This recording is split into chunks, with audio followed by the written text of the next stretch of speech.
Hello, everyone, and welcome to our match preview show on Football Talk Podcast. My name is Ozzie, and I'm your host for this evening. Liverpool returned to the Premier League after Storm Dara cancelled our Merseyside derby last weekend.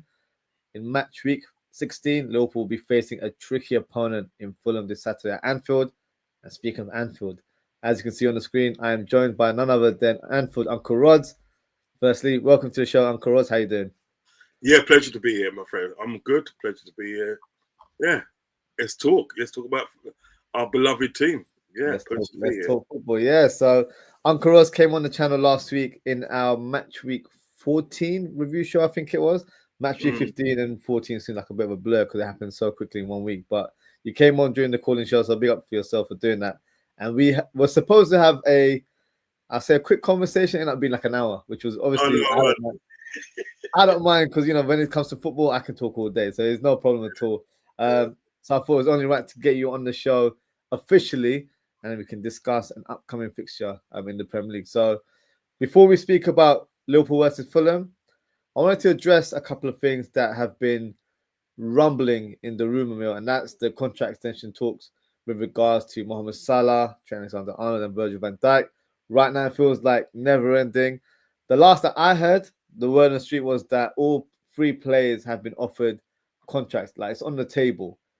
But I don't know if there's any other development. Maybe you can fill me in. But what I did want to ask you was, what's your gut feeling on the whole situation? And what do you think would be the end result if you had to make a prediction? If I had to make a prediction, it'd probably be that they would, all three of them would sort of like sign. But you see what it is, what the hierarchy's done at Liverpool, they made a mistake because they left it too late. You know what I mean? You shouldn't be leaving it this long. Yeah. I think, you know what I mean? Something like this should have been sorted out last summer. Do you know what I mean? Now we're coming to December, where in January now they can start talking to other clubs if they want to. Do you know what I mean? So then what will happen in days like if players like Salah, Van Dijk, and Trent are bad mind, they can sort of like have sort of like Liverpool by the the ghoulies, as it were. Do you know what I mean? They can really have them in a sticky situation because they can start making demands at the day, and if they don't fulfill the demands, they can go elsewhere because they know they're gonna get it. It's true. You know what I mean? But if they sorted this out like last summer, you wouldn't have all these problems. You know what I mean? My gut feeling is that all three of them sign. Right? But we ain't gonna sort of like what's the word? We're not gonna feel reassured or happy until we see them signing. You know what I mean? We see like Salah, excuse me, inside these like 2-year extension. Do you know what I mean? Yeah. And I think at the end of the day they'll probably offer them another year after that. Do you know what I mean? Possibly, yeah. Could that probably bring them up to 35 or something like that? Do you know what I mean? It's like when Africans at the end of the day they got so much longevity. Do you know what I mean? In what they do. Do you know what I mean? Because they're literally physically fit people. Do you know what I'm saying? Yeah. You see, like Salah does not eat bread at all. No, he doesn't eat bread at all. He literally has a go at Robertson for eating bread. Do you know what I mean? Yeah. White bread as well. He tells them don't eat white bread. Go for brown bread if you want some brown bread. But yeah, he's not big on carbs. So and he's like he does all that gluten-free diet and all that. So he's very strict in the way he presents himself. He's very strict in the way that how he wants to be viewed as a footballer and beat a footballer. Do you understand what I'm getting at? Do you know what I mean? Correct. So like I'm thinking that today someone like Salah can go beyond 35. The way he carries his body, do you know what I mean? Because it's all about the way you carry your body, isn't it? Do you know what I mean? And the lifestyle you lead, the healthy lifestyle that you lead, that gives you that longevity. Do you know what I mean? Yeah, it's not like he's not a typical 35-year-old. He's a 35-year-old that's looked after his body. So in hindsight, he's probably thinking that his body's probably like a 26, 27-year-old. Like that's how well he looks after his body. So no, it's a very valid point. He's very strict as well. That's what I like about him. He's very strict. And like to a lesser point, Marnie was like that when he was there. Do you know what I mean? Very strict in the way that sort of like he carries himself, like as in health wise and so forth. Yeah. And off the field, do you know what I mean? There's so many wonderful things that Marnie done in his country, and it kind of like when you look at all the things he done, you know, I mean, the selfless things done, it kind of like nearly brings a tear to your eye because of what he done for his community. Do you know what I mean? Another person like that is that guy Kante. Do you know what I mean? He's just like, saying he's got this car, and he's like, I think he's like a Mini or something like that. Yeah, Mini Cooper. And man, people are saying, goes, why are you still driving that, man? When you make all this money, go and buy a new car. He goes, why do I need to buy a new car? He still takes you to A and B. So, you know what I mean? Why do I need to do that? Do you know what I mean? It's like when Mane had his cell phone, and I think the screen is cracked, and I think that said, go and get a new one. He goes, I can still use it. Why do I need to go and get a new one? Do you know what I mean? You know, so when you look at people like that, and you know, obviously you throw Salah in there, you feel it, and these people in there got longevity. Yeah. Virgil van Dijk now. Do you know what I mean? I think he can go beyond sort of like 35 as well because of the way he does things. You know what I mean? He does the simple things. Do you know what I mean? Yeah. All right, I'll say like he does the big things simple. Do you know what I mean? Like his little turns and his crossfield balls, and he's scoring and he's defending. Do you know what I mean? He's just like he's just got that footballing brain. So these guys, they can go over the 8 to 35. Then you look at Trent now, which is 26. Do you know what I mean? And he's won everything possible, apart from obviously the Europa Cup. You know, right? But he's won everything possible. Do you know what I mean? Before the age of 24. That is an achievement. Do you know that? That is such an achievement. It is. He's got the most assists in Premier League history, isn't he? Yeah. 61. Do you know what I mean? For defender. Come on, that's crazy. Do you know what I mean? Yeah, it is. It's crazy. And like, he's another person I think that can go beyond the age of 35. Yeah. You know, I think because the way that he handles his body, the way that sort of he treats himself. Yeah. So you've got 3 massive players there. Do you know what I mean? That sort of like that can do wonders for your club, and you can't let them go. There's no way you can let them go. Yeah. So what I'm saying is that should have been done last season.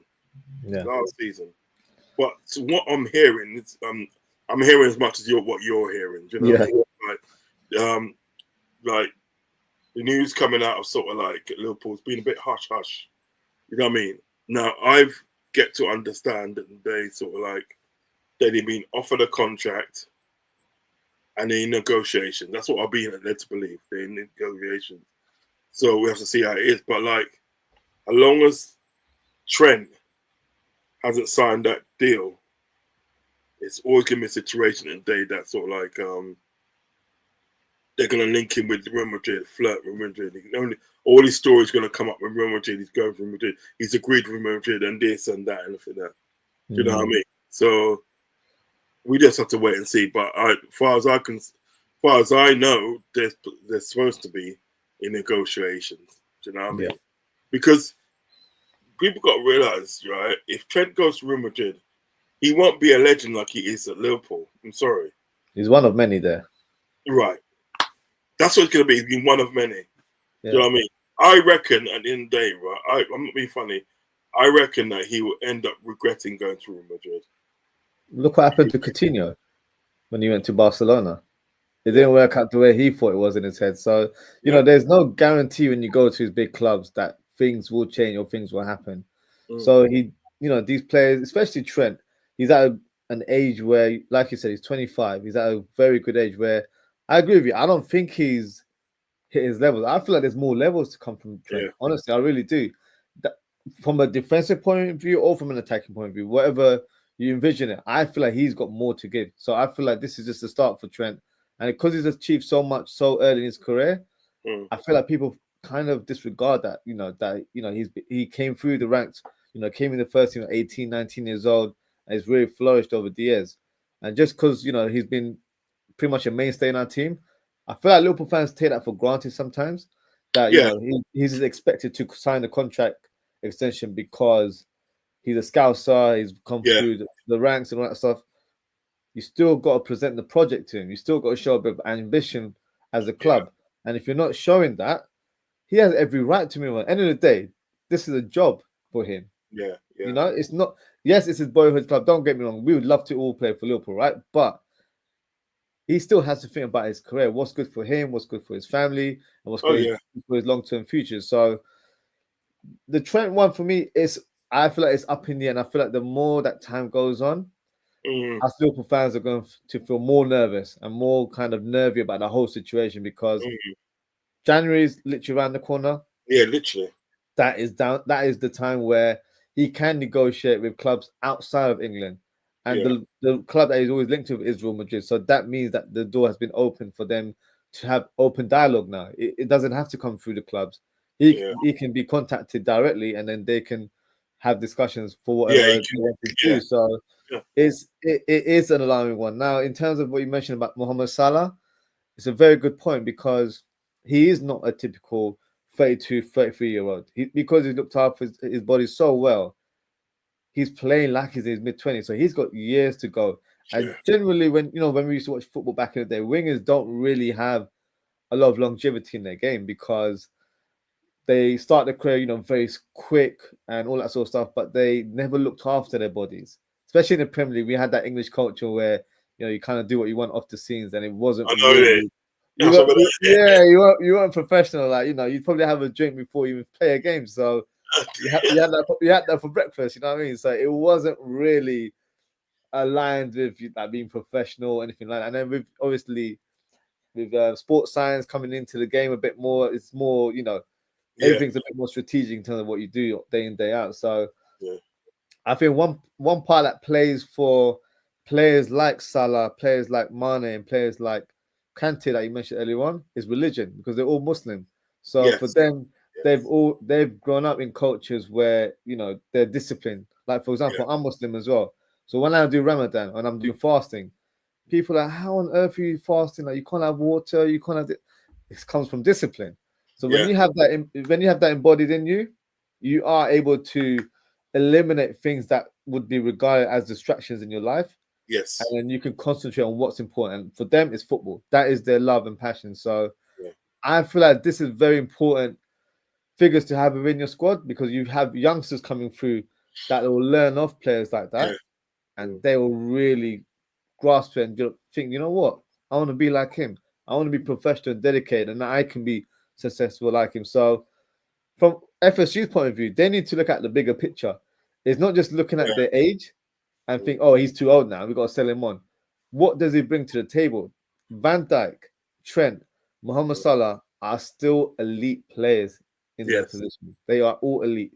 And they have been for a long, long time. Yeah. A lot of people look up. A lot of people look up to Mo Salah. A lot of the younger players, they look up to Mo Salah because like the way he brings the ring. Because you got to think, we also got to think it's like we had players like that sort of like was people to look up for, role models, like Milner. Milner was one. Milner at the end of the day was one of the best role models you could ever get. The last season that he played for Liverpool, right? Yeah, and I think it was been 38 at that time, 37 or 38. And he came on the pitch, my friend. He came on a pitch. And there was players at the end of the day, probably coming up to about 20 years younger than him, yeah? And he looked fitter than them. Yeah. In the series, he looked fitter than when he came on the pitch and everything, that it was just like, what the hell? He's like a colossus, you know what I mean? He's like trimmed and he's just like proper. You can see in his face at the day, like the fitness was oozing out his face. Do you know what I mean? And you can see at the day that, like, in the close season at the day he was working out. Because remember at the day, right? Milner was the fittest guy in the team, wasn't it? He would never lose a bleep test. He was always the number one every preseason. He was every season. They couldn't keep up with him every season. And that comes down to discipline. I think at the day, sometimes, not all the time, but sometimes it doesn't just come down to religion. It comes down to the person. Yeah, it does. What person you are. Do you know what I mean? Yeah. Because you can have religion in your life at the day, and you can stray from your religion. You know what I mean? Yeah. Certain things that you're supposed to do, Don't. Yeah, but So these guys, they're very practicing. So, like for example, Sadio Mane, I know that his father is a very famous imam, so that's like a priest in Senegal. So, you're definitely right, because obviously there will be some people that are Muslim, but they don't, behave and practice the religion, right? So it does come from how you do it day in day out. And I feel like when they walked through the doors, you can just tell that they were really about their football. They're really professional as well. So that's something that you want to see. And I feel like you mentioned, youngsters look up to players like that. So he's definitely going to have an influence going forward. So for me, the club, if they don't, they need to get themselves into gear, because the fact I know these are valuable players. These are valuable players of the team that you cannot, on any account, lose. Yeah. Do you know what I mean? Because we have lost those players that we couldn't afford to lose. Like if we go back to Mane, I had so much respect for Mane and day, right? You know what? I still miss him up to today. Yeah. Up to today, I still miss him now because of like his presence and because of what he gave to the team. Yeah, he was unbelievable. Do you know at the end of the day, sort of like like we got Luis Diaz. All right, we got Luis Diaz, we got Cody Gakpo, and we got Jota that plays on the left. Yeah, right. Neither one of them have got numbers as good as Mane. They're not on his level. They're not. No. Let's be honest, they're not. No way. Mane was a special player. Really was a special player. And it wasn't even just like from an attacking point of view. He was a proper team player as well. Like he'd really help out on that left hand side. I know Robertson misses him because he made his life a lot easier on that side because he would, square up with other wingers or fullbacks whenever required on that left hand side. So he's definitely a player that I think we've missed. And obviously when we signed Diaz, everyone expected Diaz to be quite similar to Mane. But unfortunately, maybe around that time, there wasn't another Mane in world football. So we had to get someone else that was like an alternative, or that someone that can be a different type of player within our team. We should have offered Mane. This is what angers me. This is what really angers me. And from that, I feel that Mane did enough at the day, right? Yeah. To say whatever he wanted, he gets. Do you understand what I'm saying? I feel like he did it. And I'll tell you something, the day they was winning, and the day to let Mane leave the club to pick up pittance for him, because you think about it, they picked up pittance for him. Nothing for right? Him. Yeah, the day that happened for that was kind of like a breakdown with Liverpool team. Because remember, previous before that, we let Gini Wijnaldum go on a free. Now he was a complete midfielder. He was complete midfielder. I don't think we hardly lost a game when Gini Wijnaldum was in midfield. He was very underrated. Very, very.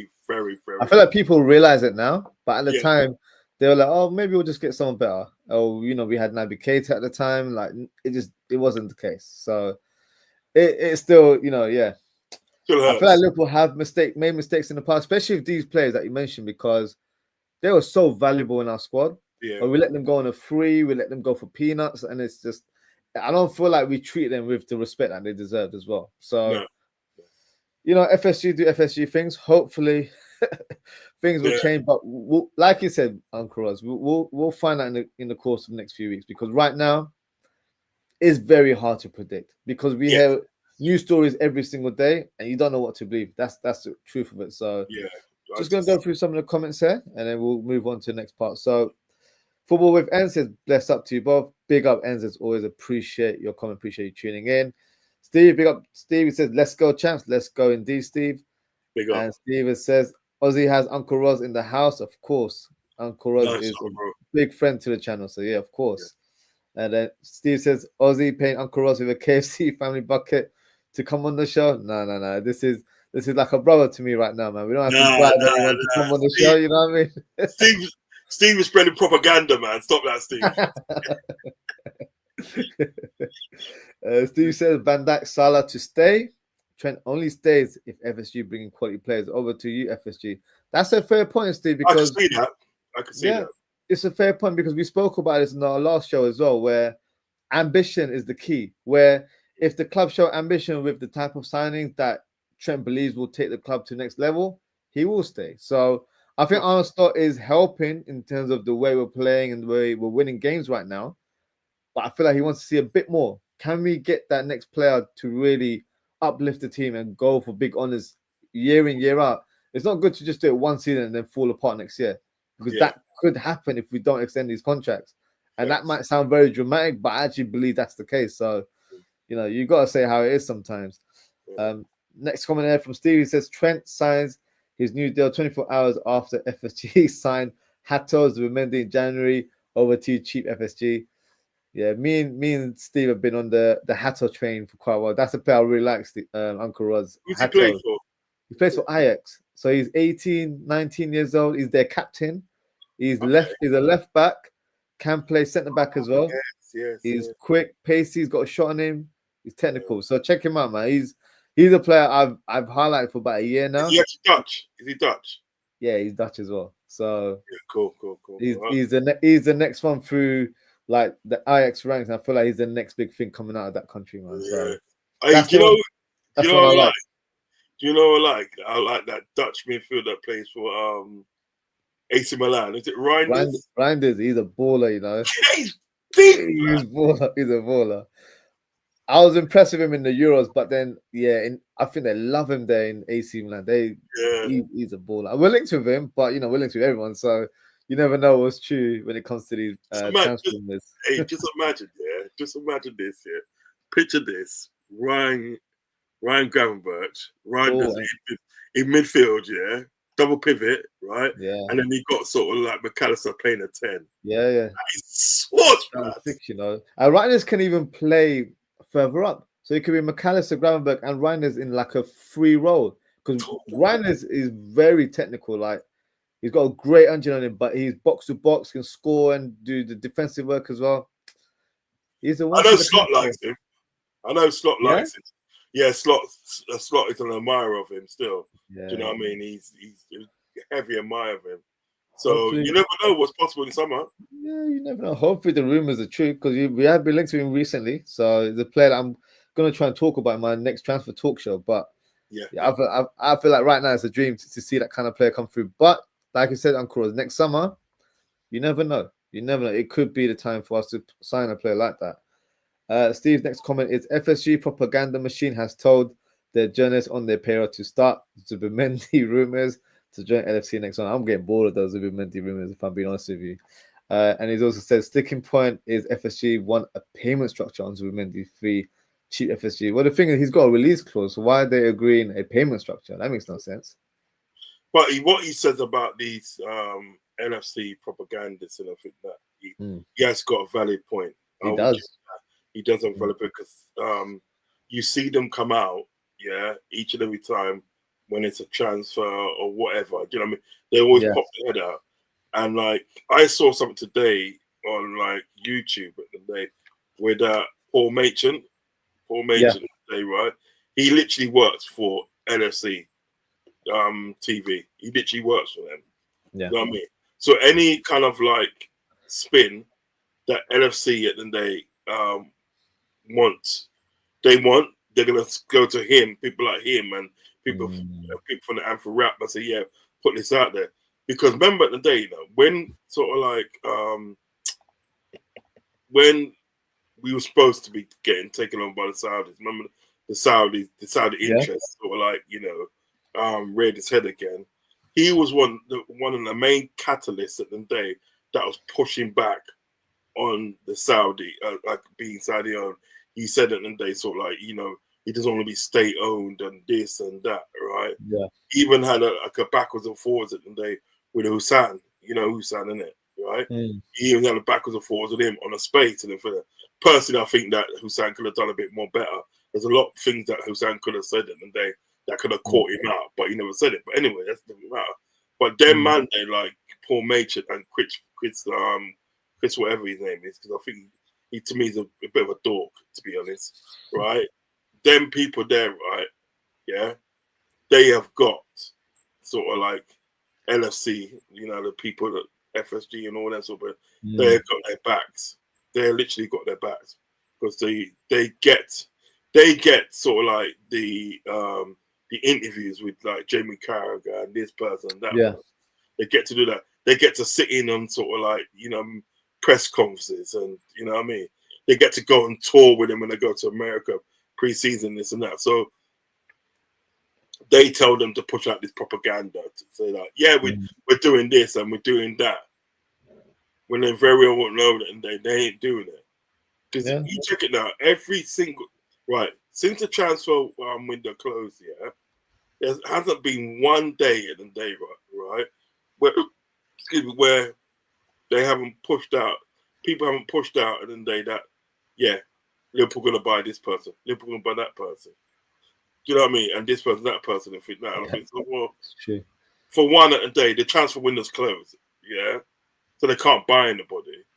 And number two, in the day, I believe it when I see it.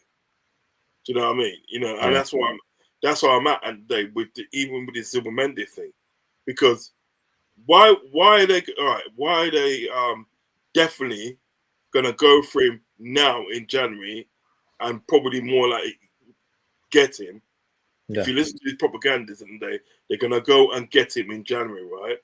Why are they doing it in January when you could have done it in summer? Yeah. Do you know what I mean? You could have done it in summer. Do you know what I mean? Because all it was, and you see, a lot of people in the day are like looking at ZWRLD in the day, right? Yeah. They're looking at ZWRLD and thinking he's a bad guy out of it. Yeah. He's a bad guy because he said yes and then he said no, right? Check this down, I think that, right? If ZWRLD said yes, all they had to do in the day is like say, right, how much do you want? 50 million? Right. Write the check. There you go. Come to Liverpool, medical. Yeah? Yeah. But they didn't do that. What they wanted to do is negotiating like a pay structure. Yeah. Now, you know what I mean? We'll pay you this bit now and pay you this bit later. And the ZWRLD's like people there didn't want to go for that. So they also knew at the end of the day, right, that Real Sosa didn't want to let him go. You know what I mean, right? So they said, well, you must stay here then. If these guys in the day are messing about and everything that, right, you must stay here. Because you think about it, Man United went in for him. He said no to Man United. Arsenal went into him. He said no to Arsenal. Real Madrid went in for him and he said no to Real Madrid, But all of a sudden today, he's saying yes to Liverpool in the day, right? Isn't that an indicator for you to say, well, look, right, then give him what he wants? Yeah. You know what I mean? He said no to 3 major clubs and think that, right? I mean, all right, Arsenal haven't won fuck all for years. You know what I mean? Right? No, they haven't. There's still a big club. You know what I mean? There's still an appeal there. It's true. Right. So 3 big clubs that he said no. He's apparently said no to, but he's saying yes to you. And I think now, why wasn't the deal done? Yeah, so that's what I'm saying. Basically, what you're looking at there is like this. You're looking at 2 things, 2 things. Number one, he didn't actually say yes. No, he said, I'll think about it. Number 2, if he did say yes, well, that means that you're not serious then. Yeah, you're not serious. Either way, either one of them don't make you look good. No, we messed up big time. That is cowboy operation in terms of how that happened, because in any angle that you look at it, like you basically explained it doesn't look good. It doesn't look good. Like, even if he was agreeing to come to it and we wanted to do a payment structure when he has a release clause, that makes no sense as well. So, you know, it's, and we've announced it very early that we were agreeing to deal with him. So it's definitely trying to appease the fans by like, look, we're trying to get big players, but we're going to do it our way. And then our way doesn't always guarantee signing, if that makes sense. So I don't know. It's a crazy one. McManaman came with a crazy comment, I think today or yesterday, saying that, you know, everything was agreed, that they took pictures of him wearing a shirt and stuff. But I don't think it went that far. I don't know why he's spreading that rubbish out, because that's not what happened. I know us fans don't believe that, and we never got that kind of word that happened, because you would kind of know, and something would leak. Like, remember Nabil Fekir from all those years ago? There were pictures of him getting interviewed, so we knew that happened, and it fell apart because I think his brother, who was his agent, tried to ask for more money at the time. So that It's collapsed the whole deal. It's conflicting stories, and then there's conflicting stories. Yeah, I guess we'll never know in terms of what exactly happened, but Yeah. that was the one where us fans know, and we see with our own eyes that fell out on the last minute, however you want to phrase it. So many deal, I don't think it was that close. I kind of agree. I think it was where we approached him, the signs were good, but he was like, I'm not ready to say yes or no. Like, give me some time to figure it out, kind of thing. Or you got to speak to my club as well. Like, you got to get a deal done, and nothing came out of it. So, and then they got their sorry to cut across you. Then what they did, they got their propagandists out, to say, and then he said yes. You know what I mean? The man for Del Monte, he said yes. You know what I mean? One of them ones. You know what I mean? Like, we tried, didn't it? We tried our best. Yeah, you know, it's his fault, isn't it? He didn't want to come. Right. Because what he'll get homesick, he's gonna miss the mountains and all that stuff. It's his fault, you know. Yeah, what they tried to do with that, right? They tried to be clever. They send their propagandists out to say yes, just say tell them at the end of the day, right? He said yes, right? Yeah. So, but really at the end of the day, he's thinking about it. You know what I mean? So if he sort of like says no, right? He's gonna look the bad guy, and I think that, right? Because we've already put out. He said yes. Do you know what I mean? You understand what I'm getting at? Do you know what I mean? Yeah. So that's how they spin it. And to me, at the end of the day, it's like, you know, whenever they go to do transfers and for that, there's always drama when they go to do transfers. This is what I don't like. The only drama that they didn't have really in the day, it was this Chiesa deal where they done, because at the day, Juventus was literally trying to push him out the door. He was on the sidelines. Yeah, he was. Yeah, they literally did not want him anything that, right? No. I reckon at the day, right, if Liverpool offered Juventus 5 million, so we only got 5 million, we want to be prepared to pay 5 million, they would have took it. Yeah, because he was frozen out. He wasn't even part of their pre-season. He didn't play at all. Easiest transfer. That's the easiest transfer on record. Me and you have gone to Italy, right? Yeah, we're not football agents. We don't have a club, right? We're not representing the club, right? Yeah. But we could have gone over there and signed was it Chiesa? We could have gone over and signed Chiesa because they did not want him. They just didn't want him, mate. I'm telling you, this Richard Hughes is a fraud, man. I'm telling you, the fraud.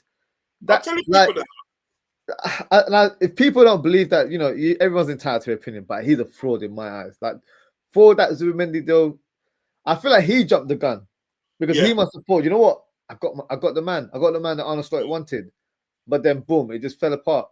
So, like you said, the propaganda machine to cover it was like, no, it's his fault. He's gonna get homesick. He didn't want to leave where he's from. That's why all the excuses came out. So, look, I don't buy this sort of like, you know, this rumors speculating once again about Zubimendi. I don't think we're going to pursue it again. No. It's in the waters, in my opinion. I don't feel like it's going to come out. It's dead in the water, mate. That's dead in the water. You think this is what I think as well, right? If there was also, if they would, let's sort of like say for argument's sake, they was serious about getting Zubimendi, and Zubimendi was their target and all that, and it was going to get him, right? Yeah. When that deal broke down, I think that, right, shouldn't they, if they were serious, gone out and got the next best thing? No, apparently it's Zubimendi or nothing. That was the propaganda that he was the one. That's what I'm saying. Because the thing is about it, right? What a lot of people don't know in the day, right, is that FC Porto offered Varela to Liverpool. They said you could have him for 80 million euros. Yeah, so that's probably what 60 million or something like that. Yeah, 60 million. 65, yeah. Right, 60 million. Because you could have him if you want him. He's there, 80 million euros and everything that. Yeah. And you know the price is not that dissimilar to the Zubimendi deal. Zubimendi deal is about 55, 60 anyway. No, it's not. Yeah, that's what I'm saying. So if you as a club at the day, right, Richard Hughes was serious at the day by making a marking signing and going for Zubimendi, right, and that fell apart for some reason. That fell apart in there. Well, then you should have gone for Varela then. What you should have been, is like, well, don't worry, it's his loss. We've got Varela now. It's his loss. Move like a big club. If one person's turned you down, move on to the next one. He's I'm a going to use fraud, the analogy, but if you chat to a girl and she rejects you, are you going to just call it a night and just leave it out from there? No. No, you're gonna try. You're gonna try. You can try your luck on someone else, right? Yeah, you can try luck on someone else. That's what it. That's what it is. You can't tell me at the end of the day. Well, look, you cannot tell me at the end of the day. Well, look, all right, then you know what? Then you use that girl and Angie, woman and Angie. You can't tell me, oh, that's the only one for me. Yeah. You know what I mean? You've just met this woman in the day, right? You just seen this woman and think that, right? And all of a sudden, that this woman is the only one for you. Yeah. And there's plenty of other women. Nah, man, get away with all that. FSG moving mad. That's what I'm saying, man. Propaganda, man. It's real. You see what it is at the day. What I've noticed at the day in my life, when you with Americans, yeah, a lot of disrespect, but they're very good at this propagandist thing. Yeah, they're very, very good at it. Do you know what I mean? It's part of their model. It's part of their business model. Right. So, and if you don't watch yourself, you get caught up in that thing. Yeah, it's true. Because I got caught up at the end of the day, right, in the Carcedo deal, We all did. We all did. Yeah, we all did. It's only to one of my brethren from that went down here and I thought, that right, yeah, explained it to me. I thought, so, you know what? He's got a point in there. Maybe they weren't really in for him. You know what I mean? No. Because if there was really in for him, and they were, how comes he was allowed to go to Chelsea so quick and so easy? How comes that day we waited for Chelsea and day to drum up the money and the day shouldn't it be in a situation where we said, well, you ain't got the money now and we're paying the money, so you know, do one, you mug. Do you know what I mean? Yeah. So I'm sorry. You know, I feel like we were used as a decoy in that deal. You know, of course, it wasn't like, oh, we were really serious. I feel like we just did Brighton a favor to try and help them get that deal done, because we've got good relations with Brighton. So it might have just been where, you know, if you help, we gave him McAllister on the cheap. Why don't you help us out, get this Caicedo done out, out the line? Because you never know with these kind of people. They build these relationships with other clubs to try and help them out at times as well. And I feel like that deal was never on the line for Liverpool. It really wasn't. It was never. I mean, his head was all the way for Stamford Bridge, and he didn't want to leave at all. I don't think at the end of the day, I don't even think at the Liverpool put in the bid for him. There's something I'm going to talk about later, and it will make sense of what I'm talking about now, right? It's just the fact that the day I feel at the end of the day, right? It's like that was it. Todd Boehly. Todd Boehly's American. And what's it sort of like FSG is also American today, right? The Glazers at United as well. Yeah, that's it. Who's to say it? And they didn't all collaborate together, and then they, you know what I mean, and make it look like I mean, that Todd Boehly and they sort of like Todd Boehly and sort of like and FSG, they collaborate together and say, well, like, yeah, we're putting a cheeky bid in it, for him, that right, make it look like we're bidding for him. But then you come in and think that right, and just pay him 115 million, and you got the money. Do you know what I mean? You got the player and for that. Yeah. But you know what? At the end of the day, if I need a favor like this somewhere along the line, exactly, yeah, you got to fulfill your promise. That's how you build your business relations, right there. You help me out right now, I help you out in the future. It's how it is. So. We might be speaking conspiracies here, but look, when have we bid over 100 million for a player? And have we done it since? We haven't. We never done it. We never said. But to remember that day, and this is that's a really good point, Oz. That's a really good point. When have we built a bid of £100 million for a player, right? When at the day, right, Varela was offered us for 80 million euros, and we refused it.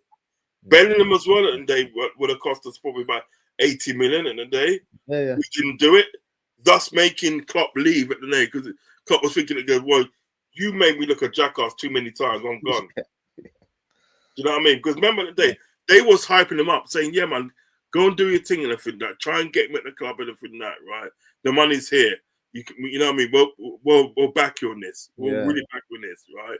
Even get Trent involved at the day to sort of like to go and talk to sort of like him and get him here and everything that. Brother, everything was set. It was FSG said, nah, you know what? Yeah, I don't really too much, that's too much money. We don't really do them. we turn our sort of like attention to something else. You know what I mean? Yeah. Right. That's why, right? I say to Liverpool fans, right? You can't blame Bellingham doing the same thing that what Trent done. No, You you can't. can't. You can't. Yeah. Because at the end of the day, it's all like Trent courted him. That's why they're friends. Yeah. Because he was on him and I think I said, yeah, I'm coming Liverpool, and Yeah. he was gonna come Liverpool. Mm. If Liverpool paid that money, Jude Bellingham would be playing. Wasn't even a crazy fee, was it? It was like 80 million, right? In the end. Yes, it would have been 80. It would have worked out to be something like 80 million pounds, something like 80 million pounds. It worked out round about the price. But the thing is about with Bellingham, he was worth the money. Oh, he was. He was worth the money in for that. You know what I mean? Yeah, if they can ask 80 million for Varela in a day, right? Yeah, 100%. Do you know what I mean? He was worth the money. Oh, he was. If anyone says he wasn't, I think they're crazy. They're crazy because I've been shouting his name for years. Yeah, we need to get him, but but that's what it is, and that's what it is. And I think that it's like you had chance of getting them mans there. So if you look at it, then maybe all that was a smoke screen. And they've been doing that to us there for 10 years now.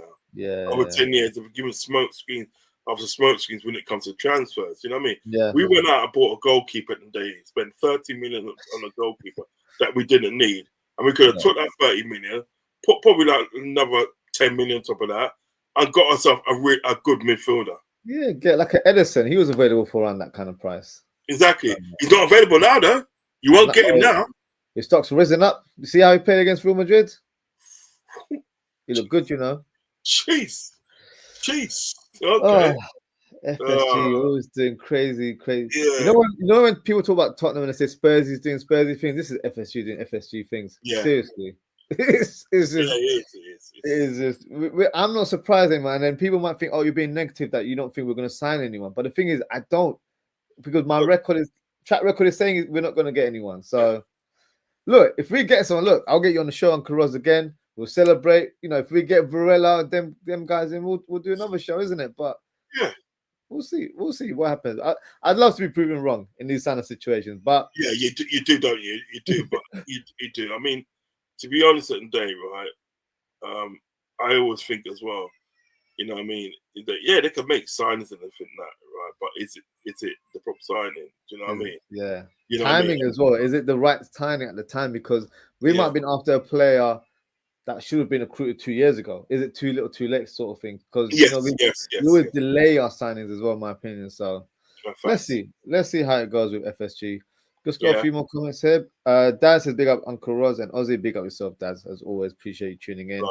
Steve says older VVD Salah are getting better. They are playing. Why? They look after their bodies like a fine-tuned F1 motor.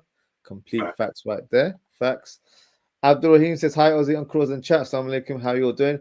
Welcome salam to you, Abdul. Big up yourself for tuning in. He says, we need to win every game until the end of the season. We need to beat Fulham, Southampton, Tottenham, Leicester, West Ham, and Manchester United. Most definitely.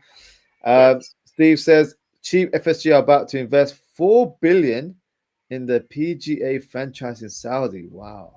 But FSG are skint when it comes to squad investment at LFC. FSG out. I didn't even know about that. Yeah, that was a rumor at the day. Circulating for a while. But you see what it is. This is what people and we got to understand. FSG and they they deal with franchise and they want a catalogue of businesses and they either own or they invest in. Do you know what I mean? All for the sole purpose, I think they're going for something really majorly big. Do you know what I mean? You understand? Yeah. There was rumors about they want to buy Boston Celtics. They want to get them. Yeah. But like they said, they told FSG to stay away. Yeah. So it's something big that they want. And the best way to get it is to present a catalogue of businesses, successful businesses, right? That you are part of or you own. Do you know what I mean? Because remember, they got a stake in AC Milan, didn't they? They got a stake in AC Milan. They got a stake. They got a stake in a few things. Do you know what I mean? Yeah. Yeah. And obviously, and then they're sort of like, you know, they own Liverpool Football Club, which is the most successful British club. You know what I mean? Yeah. You know, I mean, that's why I always say it in the day, right? You know, if they was gonna sell to Saudis, it'd probably be for about 10 billion. Do you know what I mean? They probably said they'll probably charge them 10 billion. You know what I mean? If Saudis come up with 10 billion, take it. They'll say take it. You know what I mean? Yeah. But like they want a series of stuff at the day they can show and say, right, to any franchise they want to buy, whether it be big or whether it be small, they can't refuse them because they look at a track record and say, oh, they own this, and this, and this, and this, and those things will make everything good. So yeah, they're gonna invest. They would probably more or less invest 4 billion in that. But as Steve alluded to, and but when it comes to transfers, you don't buy, or you chuck silly money after players that you don't need. Yeah, or you're shopping in the clothes section. So, you know. Yeah. So it's one of them ones. Yeah, typical FSG. Steve says Trent about to reach his peak years in footy, so he wants to see ambition from FSG, i.e. quality signings before he signs the new deal. No ambition from FSG. Trent joins Real Madrid. I give him his flowers. Yeah. You can't rule it out, man. You really can't rule it out. You can't blame him. Thing is, like, I'll be honest with you, I know there'll be a lot of fans that will be really annoyed if that was to happen, but I don't blame him because I live in the real world. I don't, you know, I'm not so biased towards Liverpool that I can't see the bigger picture. I understand from a human point of view that, you know, he's got a career, he's got to think about his next step. And if my club's not showing the ambition, because us fans are complaining that the owners aren't showing ambition. So how do you think he feels as a current Liverpool player? So he feels it as well, right? Because football careers are not long. You know, and when it gets to his 30s and also that's when he needs to start thinking about his life again. Like, what am I going to do after football? So it's not the longest career that you can have. So you've got to be very smart and wise in terms of what you do as your next move. You got to be savvy, and I also feel as well, not think, but it's obvious. He knows more about the club than what we do. Oh yeah, of course. So he sees, check it now, he sees things coming well before we see it. Yeah, facts. You know what I mean? He probably knew about that Garcia deal falling through before we knew about it. Do you know what I mean? Yeah. Because he's involved in a club. He probably knew that Klopp was going and they before, and they even said he was going. So these are the guys at the day. What we got to show at the day is a bit of respect in the day for Trent, because he sees things more than what we see, and he sees them before we see them. Do you understand what I'm saying? The only thing that sort of like that would upset me and make me sad is the fact that the day that he will go and we won't get anything for him. We won't get the money for him. Do you know what I mean? If we got some money for him, you know what I mean, I feel bad, but not so bad, because I think so. Well, look, these certain day that with this money we could try and rebuild the squad as it were. Do you understand what I'm saying? Yeah. But like the way it is now, if he leaves at the day, says he's leaving, we'll get no money for him. He's going to free. But then he's still got to put that down to FSG.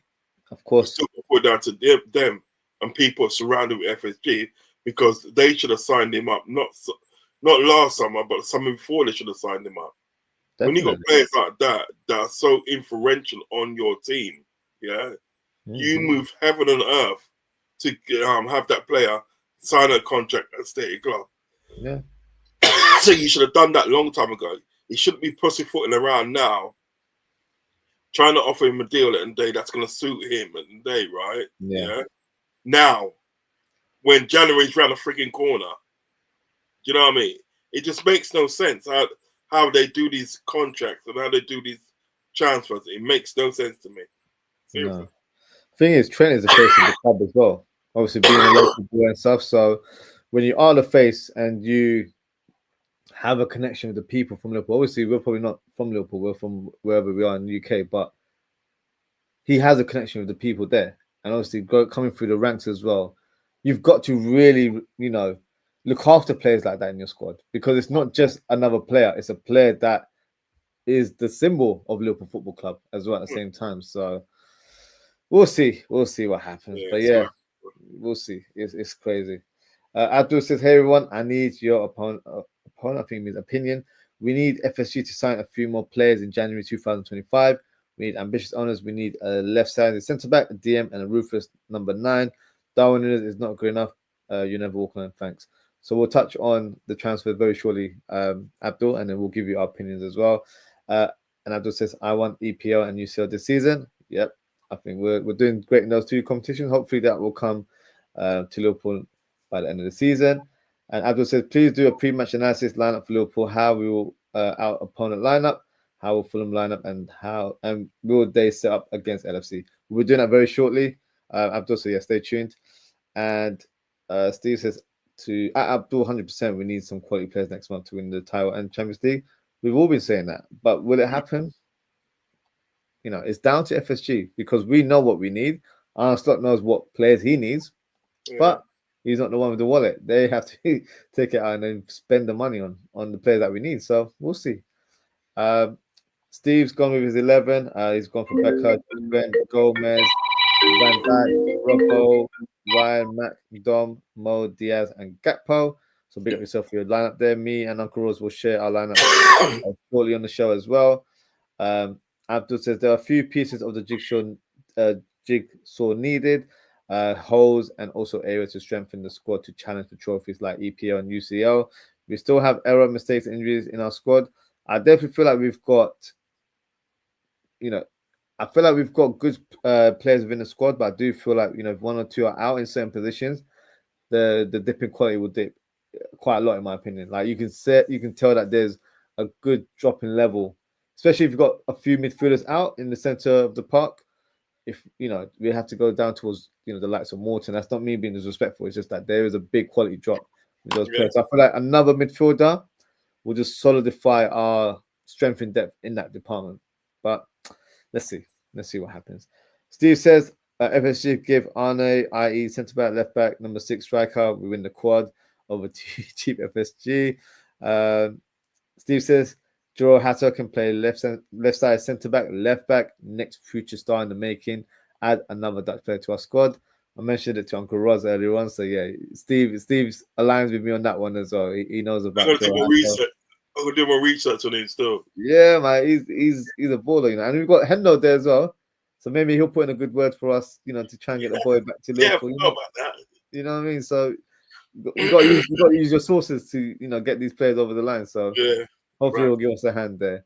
Daz says, so Daz presented his 11. It's Allison, Trent, Kwanzaa, Van Dijk, Robbo, Endo, Dom, Jones, Mo, Nunes, and Cody. Beat yourself for your lineup there, Daz. Steve says FSG propaganda machine RE Redman TV, which Uncle was alluded to earlier on. Anfield crap, Pierce, Lynch P, Ornstein, Reddy, etc., and Joyce, all on FSG payroll. Steve says Kara's hatred towards Salah is now getting personal. Kara needs to be asked to come outside by Van Dijk. Salah and Kara needs to get slapped up. I'm not gonna lie, his comments are a bit wild, Like, you see what he did the other day? What did he do? He was on the Overlap. Was it Overlap? Yeah, the podcast one. Yeah, podcast one, and he was doing a watch along. Man was wearing a Man United top, Yeah, I saw that. Yeah, you saw that, innit? You saw that. Yeah, I was so confused. It wasn't like a bet or anything. He just wanted to wear United. Like, what are you doing? Never. He's never. You know what? You know what? At the end of the day, he was always on shaky ground with me. You know what I mean? Because some of the things he used to do and say. Yeah. Right. But nah, that's it. I got no time for Carragher. Yeah. No time at all. There's no excuse at the end of the day for you wearing a Man United top. Because you know something. Yeah. Ask Gary Neville, and he has been asked to wear a Liverpool top. He wouldn't do it. Yeah. He wouldn't do it. In fact, I doubt if Roy King would do it. Yeah. I doubt if Paul Scholes would do it. Yeah. I probably doubt if Ian Wright would do it. But you went and put a Man United top on. Nah. You've got no shame. No, literally no principles. Like, that's your team. So why wearing your biggest rivals? And it wasn't even like they had a bet or anything. It was just like he willingly just wanted to wear United because they're doing an Arsenal United watch along. Come on, man. That's ridiculous. You put a thing on. Nah. You're never gonna be good in my book, mate. I don't want to hear anything you say because your opinions at the day, ain't worth jack to me. Ain't worth jack. Thing is, forget even that moment there. The way he's talking about Liverpool, like Salah, for me, is getting on my nerves because he's like, oh, he shouldn't talk about his contract situation. But number one, he's been asked a question. He's answered it in a fair manner, in my opinion. He's not said anything to belittle the club. He's just said what he feels, and he hasn't done it in. He hasn't done what Raheem Sterling did over these years, where he did that interview and then really spoke down towards the club. Like hasn't done anything to that nature. So for him to be like, oh, he's been disrespectful, he's not. He's not. He's been our best player for like God knows how long. Like he's Mr. Liverpool. If you like it or not, he is, because he's been so successful for us over the years. He deserves respect, and for him to not be given any indication of a new contract is crazy right now. So I don't know. You know, with these media pundits, like the United ones, they always irritate me. I don't care if they speak good about Liverpool. They always have a little slight shade to say after that compliment, if that makes sense. Like they always go say a little dig because it hurts them, right? But Carragher, I don't know. I'm not liking his vibe in terms of how he's speaking about Liverpool. So, you know, if we win titles in any season, I don't want him celebrating, if I'm being honest. Do you know what it is? If he wore Everton top and everything, I wouldn't feel so bad, because he grew up supporting Everton and that was his club. You know what I mean? I wouldn't feel so bad, but it's Man United top. And what a lot of people got to remember in the day, he's not a proper Liverpool fan, you know. He's a boy Evertonian. He is. If you ask him now and everything, he probably still is an Evertonian, because what it was, the story behind it anyway, how like, you know, he sort of like pledges allegiance and such to Liverpool is the fact that he was playing a game, a Liverpool game, and he was on the sub bench, and like Everton were playing on the same day away, because there was a home, they're playing away, and they went a goal up, and he must have signaled to his dad in the crowd, like, you know, Everton are winning and that, right? So his dad must have said to him, said to him after, goes, right, I appreciate that, and it's like, what, you have to, it's one or the other. You can't play for Liverpool but still sort of like support Everton. Do you know what I mean? You have to support Liverpool now. So he was told to support Liverpool. It wasn't a situation where it kind of like, you know, that it was something that he wanted to do. Like me and you, and then we love Liverpool. That's why we support Liverpool. It wasn't a situation like that with Carragher. He was told that day for, you know, like for the betterment of, you know, of your career, it's probably best that the day that you support, so like Liverpool, because you're playing at Liverpool and blah blah blah blah blah. Do you know what I mean? That's where you got your break. So he's not really, when you think about it, a proper at the day. Excuse me, a Liverpool fan. He's not. He's a fan. And the thing is about Everton, right? Everton, people at Everton at the day, right? They secretly love Man United. Secretly love Man United. Because remember the day, you know, Wayne Rooney, one of the biggest players, went to Man United. Yeah. Their best manager in probably in decades of the day, right? Went to manage Man United. And him and sort of like Alex Ferguson was like that. They were close. Yeah. So they've got that little thing there with sort of like, you know what I mean? You know what it is? They think at the day, the things that affect Liverpool fans don't affect them. But they don't realise at the day that the Manx that in the day look on Everton the same way they look at Liverpool fans. Because it's the same place. You go to Liverpool and think that, right? And you go to Liverpool Town Centre, walk about 3 minutes in the day, you're in Everton territory. That's how it is. Do you know what I mean? Yeah. I always thought in the day when I was growing up, and when I thought about Everton, I always thought they was far apart. Do you know what I mean? You know, and I always thought in the day there wasn't proper Scousers. You know what I mean? Yeah. It's only sort of like obviously later on that I realised in the day sort of like how much of a proper Scouser there were. You know what I mean? Because it's so close by, and then when you look at the history of Everton Football Club and Liverpool Football Club, Liverpool was born out of Everton. It was a guy that was one of the chairmen for Everton as well, that broke away from sort of like Everton because they started to charge too much money for the ground. No, that's true. The thing is, though, we've had a lot of players that have come through the ranks and they were boyhood Evertonians. That I think Fowler was supporting Everton when he was a youngster. I think McManaman was the same case as well. But I don't know. I just feel like it's more of his personality. I just feel like he's a bit shameless to even do that. It's just like you don't do that. It's just silly for you to just do things like that. But I don't know. He's in his own world, man. You know what I mean? He's what you call it, and I'm not being funny, and if people think it's disrespectful, but I think he's a knobhead, to be honest.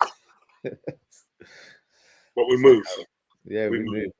We'll come back to the comments. We'll continue with the match preview. So, first thing I wanted to talk about was Arne Slot. So, I know you've gone on record, especially early in the season, to say that you didn't believe Arne Slot was the guy. And you know what? It was a fair point because we weren't really familiar with his game in terms of, his coaching ability. And I think you've also gone to say that so far he's done an amazing job, which is fair play because you've obviously given credit when credit's due. What's your stance on Arne Slot as a coach right now? Has your opinion completely shifted due to the start that we've had under his stewardship, or do you still have some reservations? As in, he hasn't proved anything yet. It's just a good start, and that's all it is right now. He's done amazing. He can't sort of like get away from that, and he can't deny it. He's done amazing. Yeah. Before I give him his 4 flowers, I want to see him get over the line. You know what I mean? And like win some, because I think to myself, you're in an ideal position to do so. Do you know what I mean? The way he's got the team set up is quite different than Klopp. But what isn't there? Klopp has laid the foundation. This is why I will always love Klopp, eternally love Klopp, because what it is in the day, when you got teams in the day, and you got a manager, a very good manager. Sometimes at the day, they leave the next manager with a shit team. You know what I mean? You understand? And it's been done before with Liverpool, isn't it? Like, Gerald Houllier left sort of like Rafa Benitez and they're quite a shit team. And then Rafa Benitez left, what was it? Hudson? Roy Hodgson and they shit team. Roy Hodgson was shit anyway. You know what I mean? Yeah. It was shit. No, I don't know what he was doing at our club, man. Can't stand him, right? Yeah. And then obviously Roy Hodgson left Kenny Dalglish, the same thing. Left Brendan Rodgers, the same thing. And Brendan Rodgers left Klopp, the same thing. So it was a trend that went on. Do you know what I mean? Yeah. But what kind of broke that trend was the fact that it's what Klopp at the day done to that team. Yeah. I mean, not just then, but over a period of time. How he got them bonding and for that, how he got players at the day, so like, how he bonded with players. Can remember the day, him and Lallana were like that. Yeah. From day one, him and Lallana was like that. That was one of his favorite players because of the time at the day when Klopp come in, the first thing that Lallana said to him was, "Boss, what do you want me to do?" Yeah. You could just think of what do you want to do, what do you want me to do, what do you want me to do, how do you want me to play? You know what I mean? And Klopp was like taken back. He's like, "Rah!" That's the first time it's ever happened that our players come to him and said, "Look, whatever you want me to do, I will do it." Do you know what I mean? Yeah. And from that, they just were like that. Do you know what I mean? Yeah. The moments that he gave us, you know what I mean, as Liverpool football manager, would be priceless. They would be priceless. And from that, do you know what I mean? That's why I was really sad when he left. Do you know what I mean? So then, at the end of the day, what he's done at the day, he's left Slot at the day with a dynasty, and what Slot's done with that team in the day, it's been good, it's amazing. I can't deny it. Do you know what I mean? Because we're defending more and we're holding on to the ball more and we're making more decisive passes. Do you know what I mean? Yeah. And we're putting ourselves in good positions and stuff. Do you know what I mean? The only thing I disagreed with him was the other night when he came out the other night in a post-match interview saying about like how displeased he was at the day with the performance and this and that and blah, blah, blah, blah. And what I said on my show is that, look, because I kind of reacted to sort of like post-match interview. I played it and reacted to it. And what I was saying, look, right, you should, as a manager, as a head coach or manager, head coach / manager, you should know it in the day, right? your team cannot play perfect all the time. Yeah, there are going to be games at the day where you play below par, right? But the most important thing is at the day is if you get over the line. You know what I mean? You cannot be 100% perfect all the time. So it's true. I think to add to that as well, the neutral fan, or I'd say the media, they love the fact that Arne Slot's very honest and very open. Yeah. I'm not quite 100% sure about that. The only reason I say that is because I feel like there's certain things that need to be kept behind closed doors. Yes. So that performance, where let's be honest, we all reviewed the game. It was terrible. We were crap in that game, but that's not what you tell the public.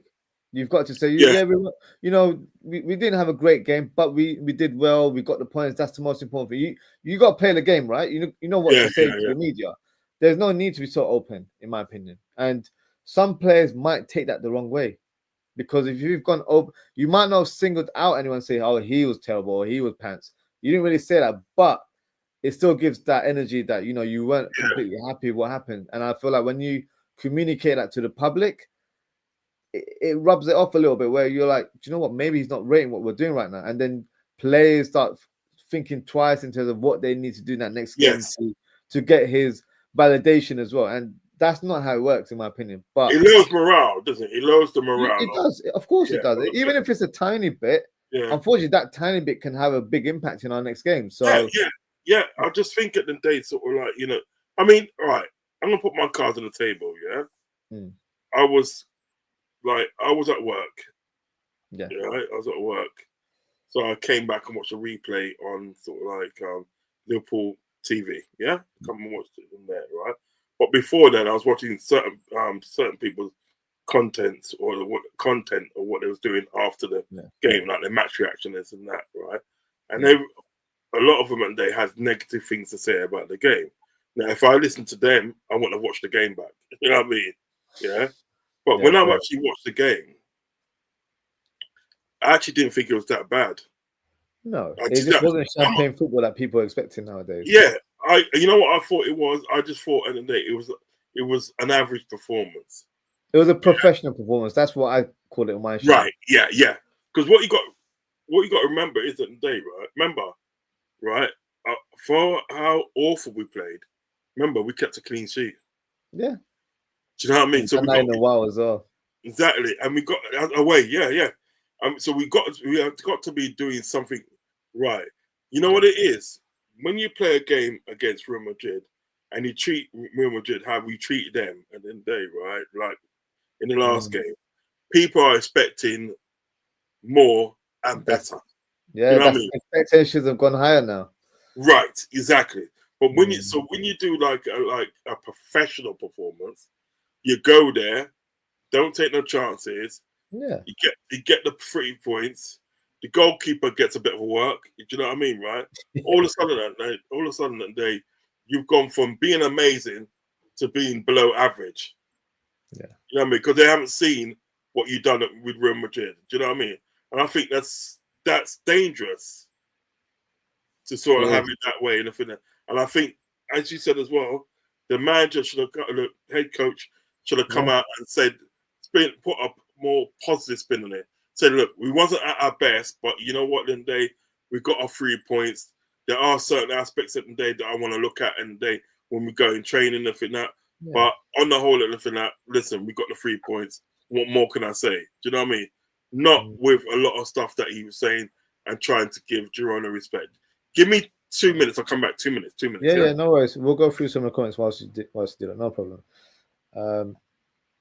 So whilst Uncle comes back, we'll go through some of the comments. So Abdul, big up Abdul as well. He said the Premier League requires international referees and the best refs. This is worldwide sport, best sport in the world, and everyone watches the Prem. VAR needs to improve. I agree. I think we spoke about this a few weeks ago, Abdul, in terms of having potential foreign referees. I feel like it could actually help the game, because right now it can't get any worse, right? Well, unless they get some referees from other leagues in the UK and they're all located up North England, which is no help to us. But no, I agree. I do feel like there needs to be some sort of change in direction.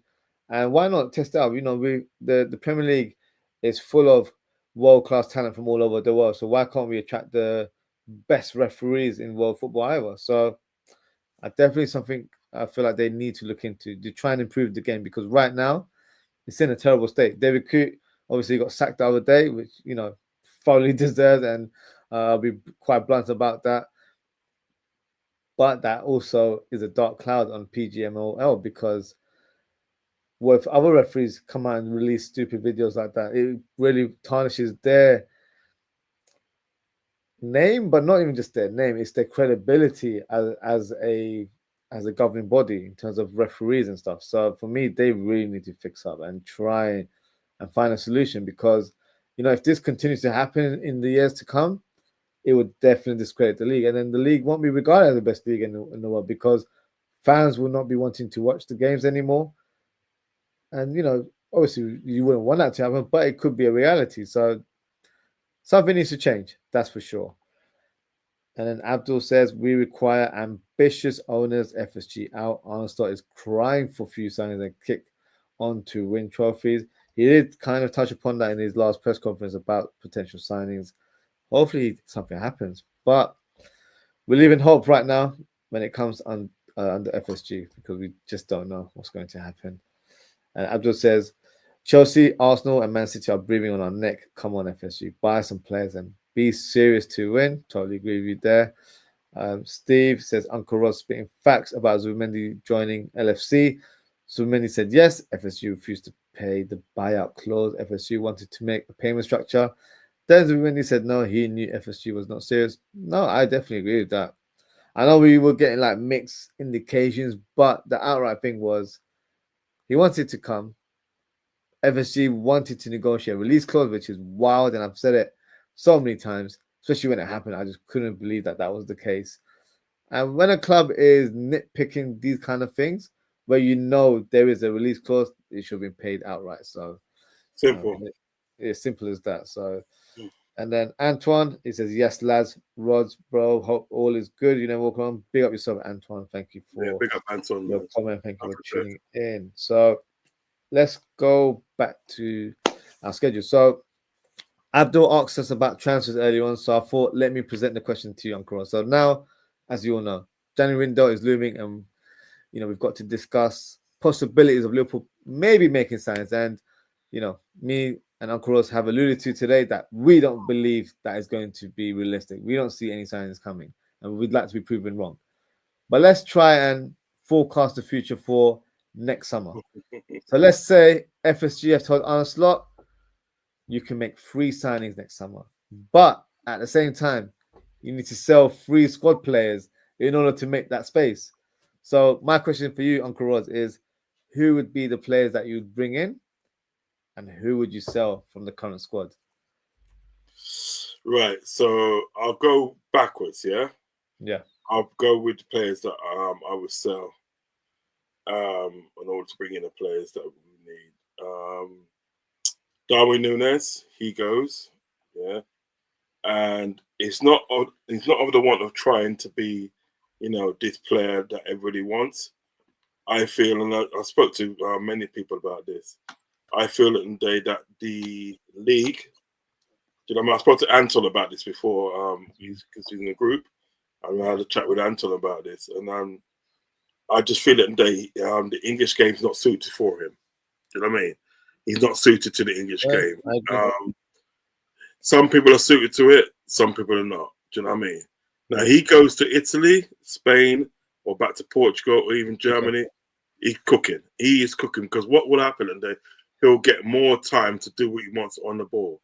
I just think in the day that the English game is, number one, is too physical for him, and number two, in the day, is too fast for him. It's too fast for him, because like the chances that he misses at the day, are guilty of his chances, and it shows me at the day, right, when he misses those chances, it shows me at the day he wants more time. Do you know what I mean? You know, and like sometimes he thinks at the day that he hasn't got much time, and he rushes his shot and he ends up missing it, or hitting it straight to the world goalkeeper. Don't think this league's for him. He's had 2 years to actually prove himself, and like at the end of the season, that'll be the 3rd year. Do you know what I mean? Yeah, because he's into his 3rd year now. So he's had 3 years really to improve and do something. I don't see him improving. I don't see at the day us getting what we want to get out of him to the end of the season. So really and truly at the day, he needs to be moved on to a country and a club at the day where he can rebuild his career for the better. Diego Forlan and Day is a prime example. He came to Man United, yeah, and he couldn't score for love nor money. You got to think about it. Darwin Núñez has scored more goals than him, you know. Yeah, he couldn't score for a lot of money. So what is Man United finally let him go, and then let him go to Villarreal. He went to Villarreal first. He started cooking at Villarreal, scoring goals. However, he went to sort of like Atletico Madrid, and that was more of a madness with goals and goals and goals. It got so good for him that a lot of Premiership teams were looking to bring him back. Do you know what I mean? But he never came back, but they were looking to bring him back. They wanted him, yeah, it's true. Right. So I feel that they send him back. Just send him back to Spain, Portugal, Italy, or Germany, so he can rebuild his career. Right. So he goes. Yeah. Jota goes. Okay. Yeah, Jota goes. Too injury prone. He's a good player. Don't get me wrong. Yeah. He's a good player, but he's too injury prone. Oz. He's too injury prone. Right. Imagine that day, right? You've got a 9-to-5 job, yeah, right? And you're good at the 9-to-5 job, you know. You're good at it, but you're sick all the time. You know what I mean? I get you. Yeah. You're falling sick, you have to have time off because you're not feeling well. This and that. There's only give me a certain amount of time and say, right, you take the piss down, mate. I know you're good. I know you're a good worker, but you got to go, brother. Yeah. Go. And I think that's what it is with Jota. He is a good player. He's clinical. He's clutch. He's everything you want in a number 9. Yeah, but his injury record is not good. His injury record is not good in the day. And when he's out, it's not like he's out for like 2 weeks or 3 weeks. He's out for a couple of months, mate. Do you know what I mean? Yeah. And there are games.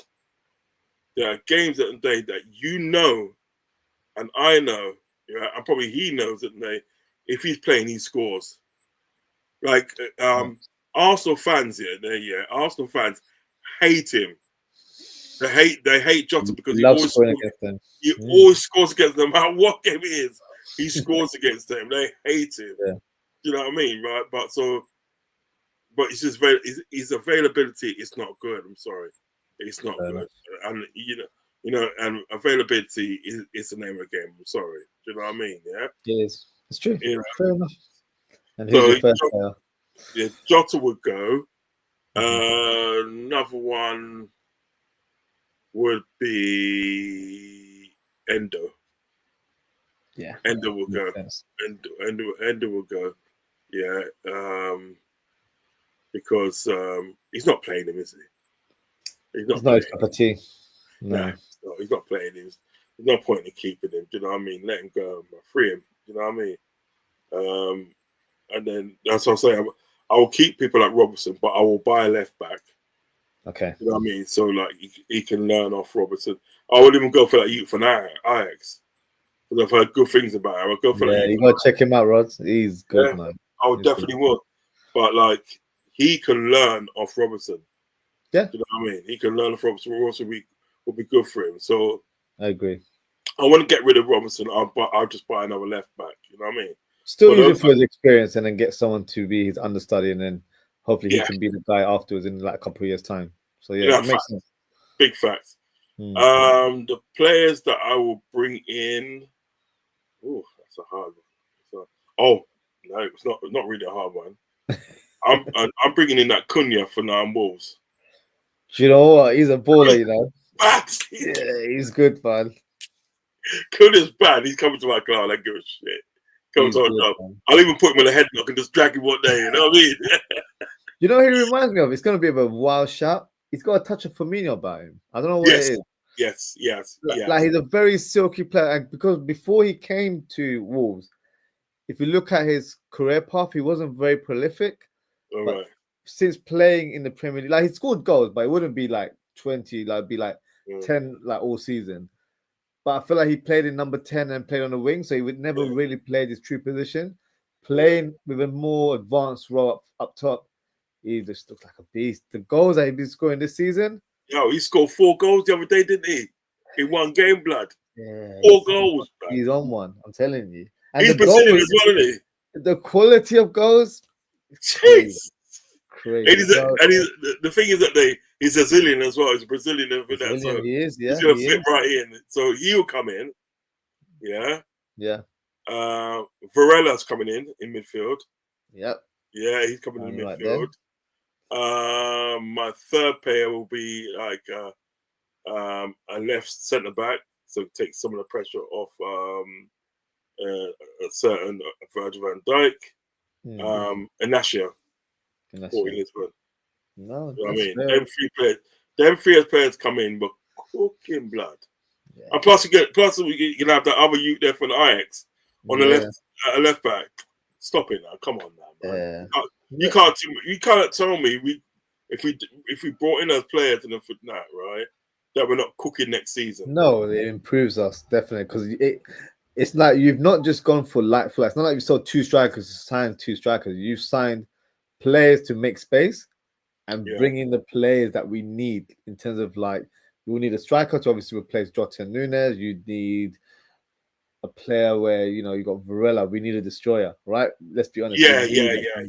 We need a number 6, and then you've got Inacio who can be that centre back that can play left back if required. Yeah. If I gave you a 4th option, then you can get that left back with Hato. So it covers all cylinders. So then you've added more quality and depth. Does that make sense? That's what I'm saying. Why ain't they thinking like us, blood?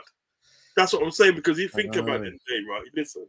Yeah. The best midfield in the world, right? Check this out. Best midfield in the world was Momo Sissoko, Xabi Alonso, Gerard and Mascherano. That was the best midfield in the world, yeah? Because what you had in the day was Momo. You had everything. You had everything, blood. Oh my God. It makes me listen. I mean, you had to. Momo Sissoko was the destroyer. Pure destroyer. Pure destroyer. Yeah, so if by chance in the day you got past him, you faced Mascherano, which was a no-nonsense defender. Pitbull. Right. So them two, right? Then you had Xabi Alonso, which was a playmaker, which at the day you made the passes, split defended, and that, right? Then you had Gerard, which was playing as a centre forward, blood. Captain fantastic. Listen, that was just, and then you know what made it more sicker, yeah? And this is what people don't realize. What made it more sicker is when they brought Lucas Leiva in. When they brought Lucas Leiva in, because he was an attacker and we trying to make him into sort of like defender, more like defensive type, right? Yeah. What Lucas Leiva had, a lot of people didn't realize. Number one, he had a good first touch. Yeah. As all Brazilians usually do. Right? And number two, he had a great pass. He used to do little short passes at the day that made made an impression. I remember when we was playing against sort of like Man United. Against Man United. And we scored a goal in the thing from early in the day, right? And they was just like, it's the anthem, and they was just like at us, like, trying to equalize, yeah? And then what it was, it's like in the 88th minute or something like that, right? We was defending a free kick, yeah? And then we defended well, we defended it, and then what it was sort of like that's it, like Lucas Leiva. No, what it was, and Dirk Kuyt got the ball, yeah. He brung it out and he passed to Lucas Leiva, yeah. And Lucas Leiva saw the run of David Ngo. Remember him, David Ngo? Yeah. Yes, I did. He saw the run of him, right? And he just did this short, sweet pass, That was it. David Ngo was gone, blood. He was gone. And he just dropped his shoulder and just put it in the back. Yeah, 2-0. Do you know what I mean? And then what happened at the day is like Pepe Reina ran the length of the field, didn't he? Ran the length of the field. Yes, I remember. He was underrated. Lucas Leiva was underrated. And very. another strong point from his point of view, that boy could run. He had an engine on him. Yes. Like he would run tirelessly all day. Yeah. And he was very underrated. So look, that midfield that we had in my lifetime, without a shadow of doubt, best midfield that we've ever as a collective. Yeah. There's nothing missing in that collection. What was missing? Nothing. Nothing. Yeah, And everything. and the thing is about it, that midfield, yeah, right, Yeah. alone costs us under 20 million. You know what I mean? Like individual players cost us under 20 million. Because Sabri Lonzo, 10.5 million. 10, yeah, Thomas 10.5, yeah. was like 5.5 million. Yeah. We nicked him off Everton as well, by the way, because he was close to signing for them. Yeah. Just get here, man.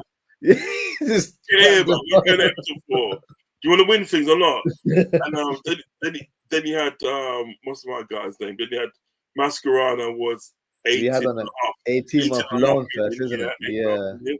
Lucas Day was about something like 7 million, wasn't he? 7 million he was, because I think 7 million, because I think we bought him from Gremio, the Brazilian. Gremio, we bought him from there.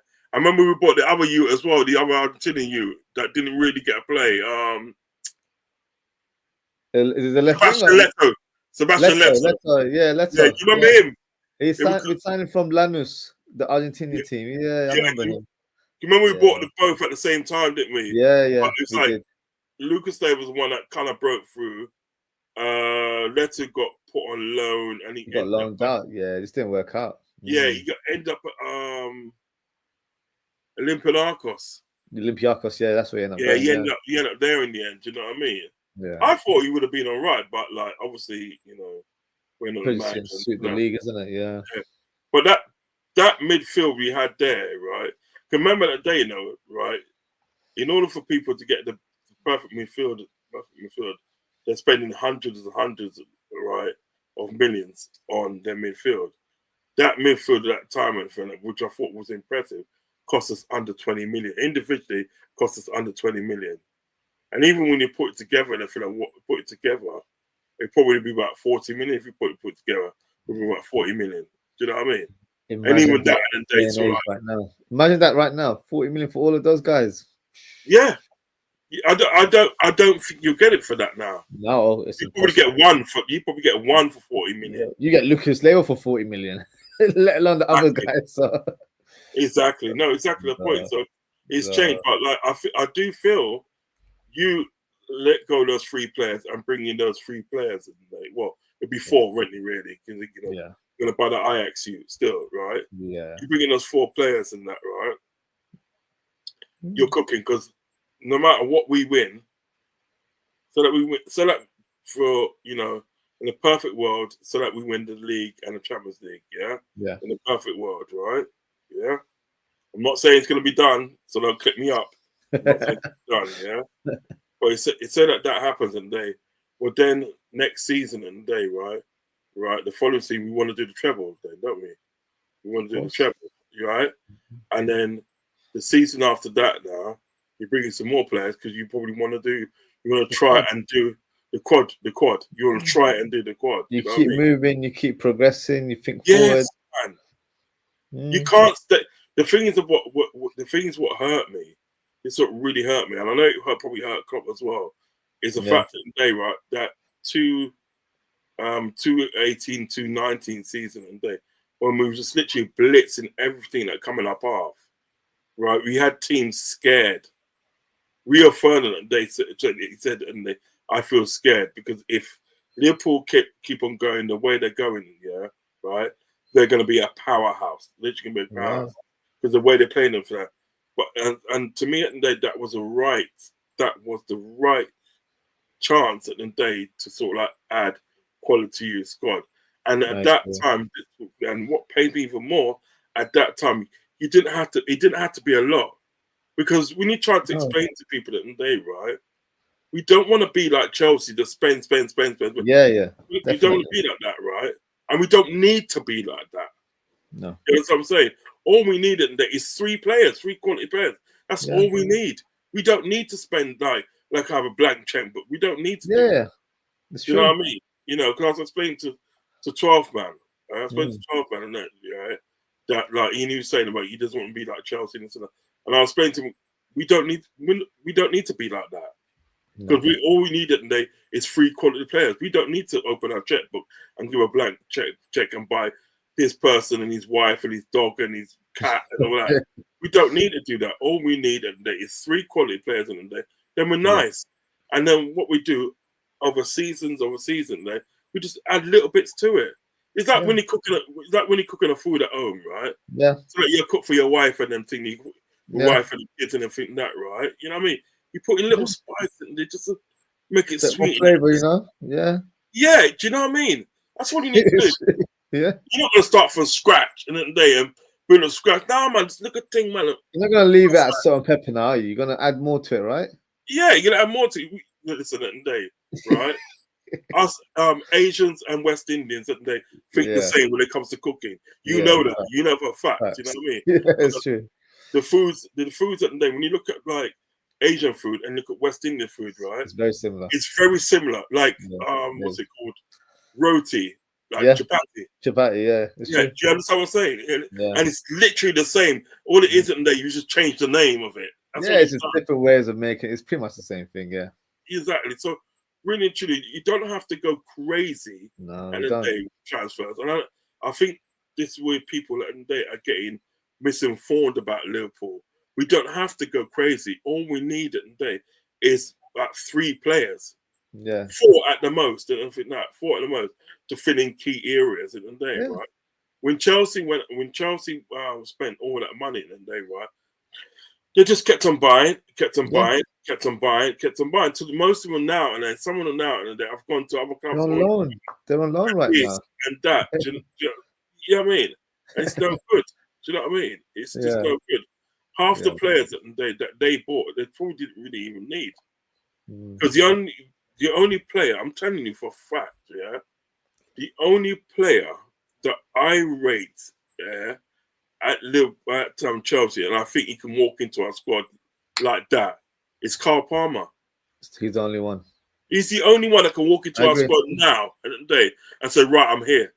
Yeah. He'll be sensational in that number 10 spot in our team. Stop it, man. Stop it. Man. That's the only one. I agree. That's the only one. Salah backing him up as well. Come on now. Oh. Did you see him the other day, the way he messed up Tottenham? Yeah, that penalty, that Panenka.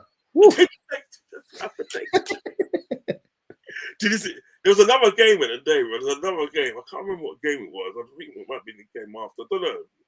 Game after, but another game that they played. I'm sure it was after.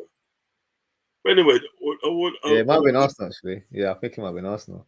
Yeah, and they beat them, innit? Yeah, and then all the games, after the game finished, all the players and they were squabbling, they was fighting with like the other opposing team and for that. And he's just sitting down, wasn't he, or something? Just sitting down. So I ain't getting involved in that, man. It's not me. It's not a bit of me. I come to play football. I ain't come to fight, man. What's wrong with you, man?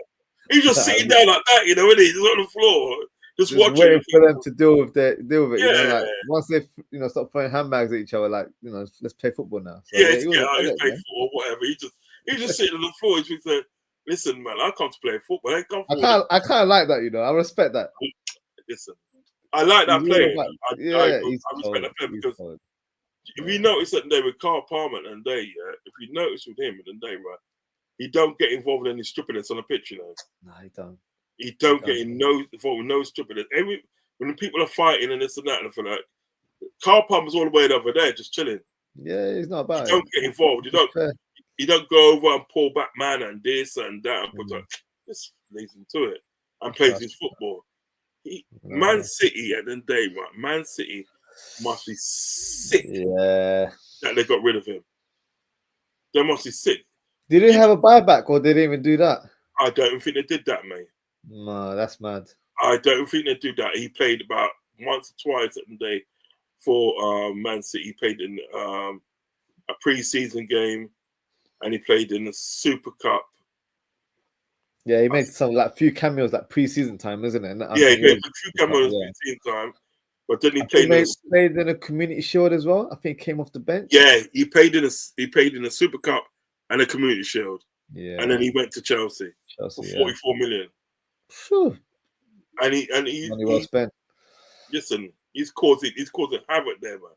Yeah, he is. He is their best player. Oh, by far. Best player. Yeah, by far. By far. by a country Quality. mile. I love the player. Quality. No, he's a great player. Okay, let's focus and put our attention on this upcoming game.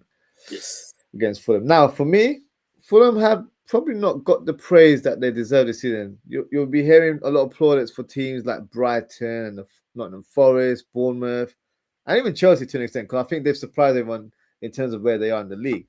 But Fulham, for me, have gone a bit under the radar, as I feel like they've actually had a decent season. They're currently 10th in the league. They've got 6 wins, 5 draws, and 4 losses. 2 of their recent draws were against Arsenal and Tottenham. So obviously they helped us in regards to Arsenal dropping points there. And at the minute, they've got 23 points in the bag, and they're only 4 points away from 4th position. So it shows you how congested that top of the table is right now. So Uncle Roz, what have you made of Fulham so far this season? And are you worried that this game could be a potential banana skin? Because these are the games where we might drop points if they play a low block, or do you think we should be fine because it's at Anfield? You know, it gives us a bit of confidence going into that game. The problem is with Fulham, you know what I mean? They're a good side, don't get me wrong, they've got some good players in their side, you know what I mean? Raul Jimenez. That goal he scored against Arsenal the other day was a that was a good goal. Lovely finish. Do you know what I mean? So they have got good players and they have got the ability to turn it on. Do you know what I mean? Whenever they need to. The only problem that you have with Fulham is they're not consistent with their performances. Yeah, that's true. I mean, and that's what's going to hold them back, is that they're not consistent with their performances. Do you know what I mean? It's right being good against Tottenham. It's right being good against Arsenal. And even if you play Man United or Man City, being good against them, Man City might just lose out on the odd goal or whatever. Do you know what I mean? It's right being good against them. But you have to do that on a consistent basis. And that's what sort of like Fulham don't do. Do you know what I mean? And they have got some good players.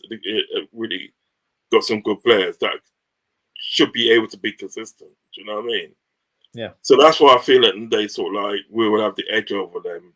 Is that like obviously since you know what I mean, obviously Arnestock's come in and right, and he's made Liverpool have consistent level performances. Do you know what I mean? You know, whether it be sort of like they just get over the line. Do you know what I mean? Because look at the Crystal Palace game, we beat them 1-0, and some could say it, and that wasn't really a good performance. Do you know what I mean?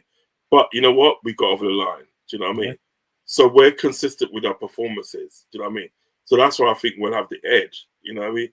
We drew against Newcastle, but then we go to sort of Girona and then which are, you know, a team at the day that sort of like last season to now, and then they have been informed. Do you know what I mean? That could have been a potential banana skin for us. You know what I mean? But we beat them. You know what I mean? We may not have played well enough. Well, do you know what I mean? I won't say well enough because we won. We may not have played well, but we still got 3 points at the day. So it's a consistent level of performance at the day that you have to put in for people, in order for people to take you seriously. Do you know what I mean? And say, well, look, you know what, in the day, you're going to be the next team at the day that does bits of the league. I haven't seen that consistent level. And to be fair, in the day, right, I don't see why not. Because, as I said, they have got some good players. I mean, they've got that guy, Leno, and they, right, German goalkeeper, very good. He used to be with Arsenal. He's a very good goalkeeper. Do you know what I mean? I think we was after him at one time. Do you know what I mean? Yeah. You know, so as I said, Raul Jimenez, Reed, and I know they lost that guy. His name Paletta. He went to Bayern Munich, innit? He went to Bayern and think that, right? But even him, if you look at him at the day, right, his level of performances at the day was not consistent. Do you know what I mean? No. But however, he's gone to sort of like Bayern Munich, probably with a more higher caliber of players at the day, and hopefully at the day he can put in them consistent performances like he should. You know what I mean? So I think that's what we'll probably we'll have the edge over Fulham, is that we're able to put in this level of performances and they're consistent. Do you know what I mean? Because like, you know, the first half and everything that, right? The first half, they'll probably get us at the first half. Do you know what I mean? But then when we come to the second half now, we'll just get at them. We'll see all the spaces and this and that, and just get on them. Do you know what I mean? You know, and I think that's what it is in Fulham. They just got to sort of like start putting a run of consistent sort of like performances before sort of like we kind of like look at them and say, well, yeah. I mean, the Tottenham game tonight, did they win in the end, or was it a draw? They drew against Tottenham. No, like the Tottenham game tonight, Rangers. The Rangers. Oh, I don't even know. I left it. Well, I left it. It was 1-1, and I think they had this one like 5 minutes ago. But that's another team, Tottenham, and then they. Right? Oh, it was 1-1. That's the final score. Right. See, that's another thing. In the day, I remember they lost the other day against Chelsea after being 2 goals ahead. Do you know what I mean? Yeah. Exactly. You know, go figure. That's another team at the day that because we got them soon as well. We got them soon. I think it's on 20. Yeah, we got them 22nd, I think.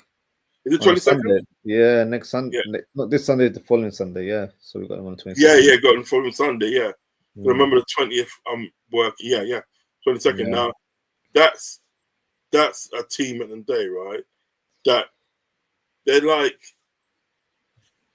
sort of like Fulham. They don't put in performances, good level of performances. They're not consistent with it. They do play good, because remember the day they took Man City, they took them apart. Yeah. You know what I mean? But then the following week they lost. Do you know what I mean? To Ipswich. Is it Ipswich? Yeah, I think it was. Yeah, Ipswich beating the following week. You know what I mean? The tractor boy is there. You know what I mean? Yeah. Robbie's bad-minded. Robbie is a bad-minded guy, you know. Because Robbie, like, he goes to expressions that he's going to give him a lift somewhere. He goes, yeah, come on, give you a lift, yeah. And he took it to a tractor. Oh, that's rude. That's rude. Nah, he's off key, man. But you know what I mean? I think you have to put in those level of performances in the day, right? They are dangerous. Fulham are dangerous at the day in some parts of the day. As I said, they have got some good players at the day. But like we also got some good players. We also got Ryan Gravenberch playing out of his skin. Yeah, we got Jones playing out of his skin, because obviously McAllister's not going to be there because he's going to be suspended. Yes. So he's not going to be in the squad. But we got Jones at the day playing out of his skin. He's having the best games of his life at this present stage. Yeah. Then we got like Sabozalite and day that plays at 10 role, which he just does a lot of running, tracking back, and this and that. May not get the goals, but he does a lot of work. That's something he definitely needs to improve on. He needs to add more goals. Oh yes.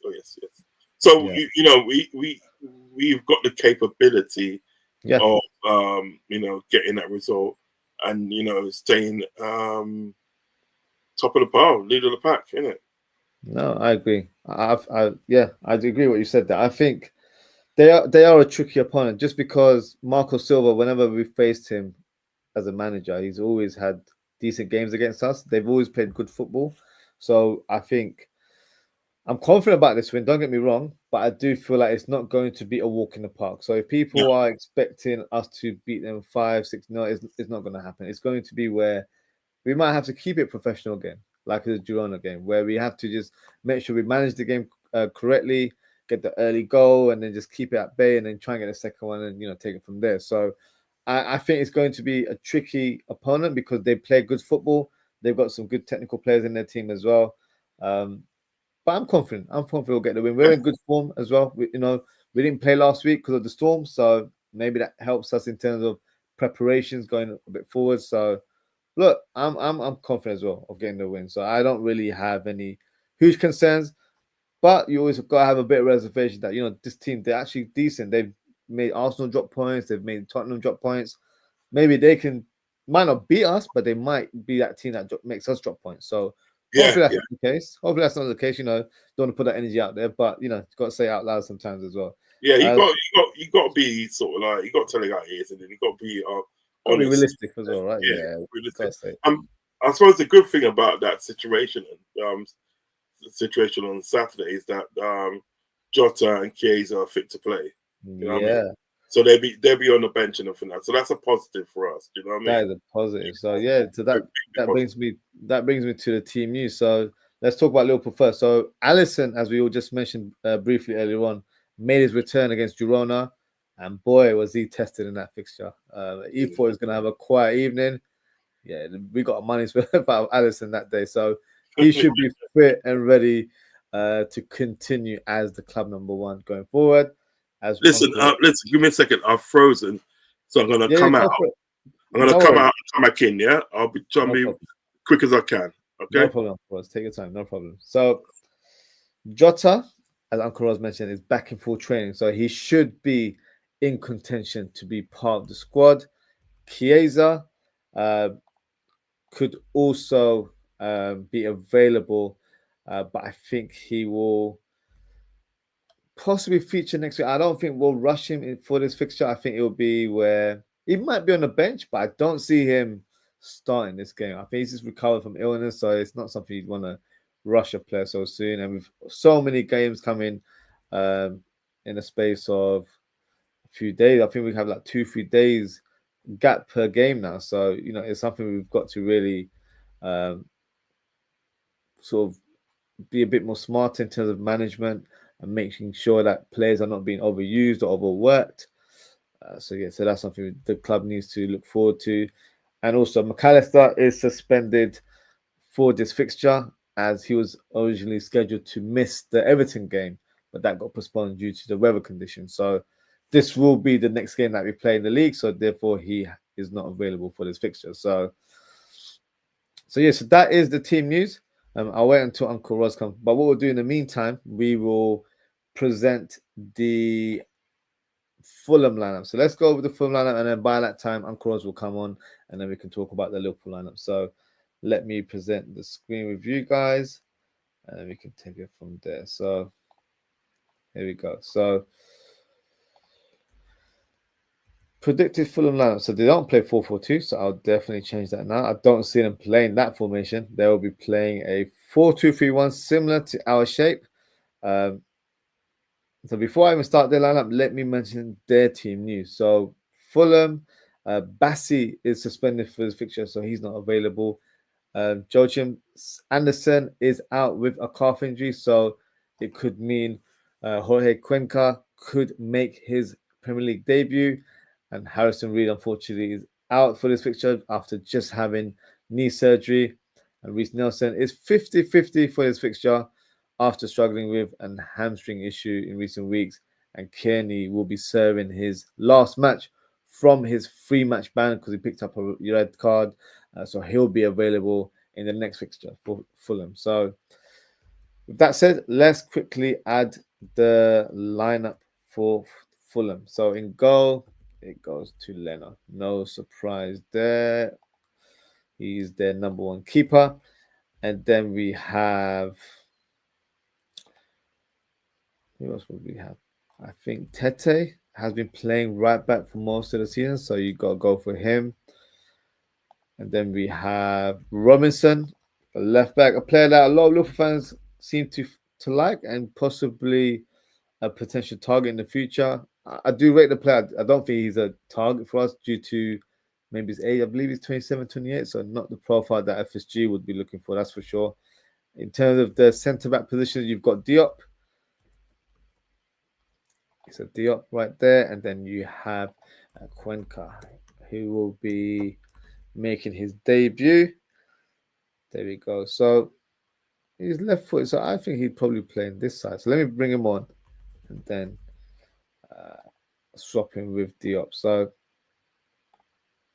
there we go. Left foot player there. I see Uncle Rod's there in the back. So let me bring on Uncle Rod's. There you go. Big up Uncle Rod. So we're just doing the Fulham lineup. So this is what I've predicted so far.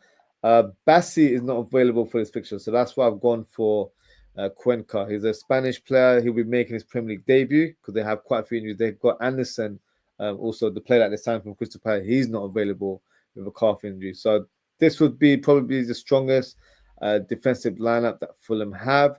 So we'll move on to the midfield. It will be Sander Berg.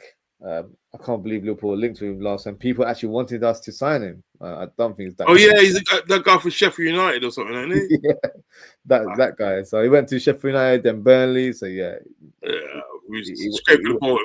Not on I the know. barrel of that one, weren't we? I know. We were desperate for signings, that's for sure. I know it. And then you've got Alpha Melo all over again, wasn't it? Oh my god, that hologram. Yeah, he was awful. That's an hologram, isn't it? Yeah, then you've got Adama.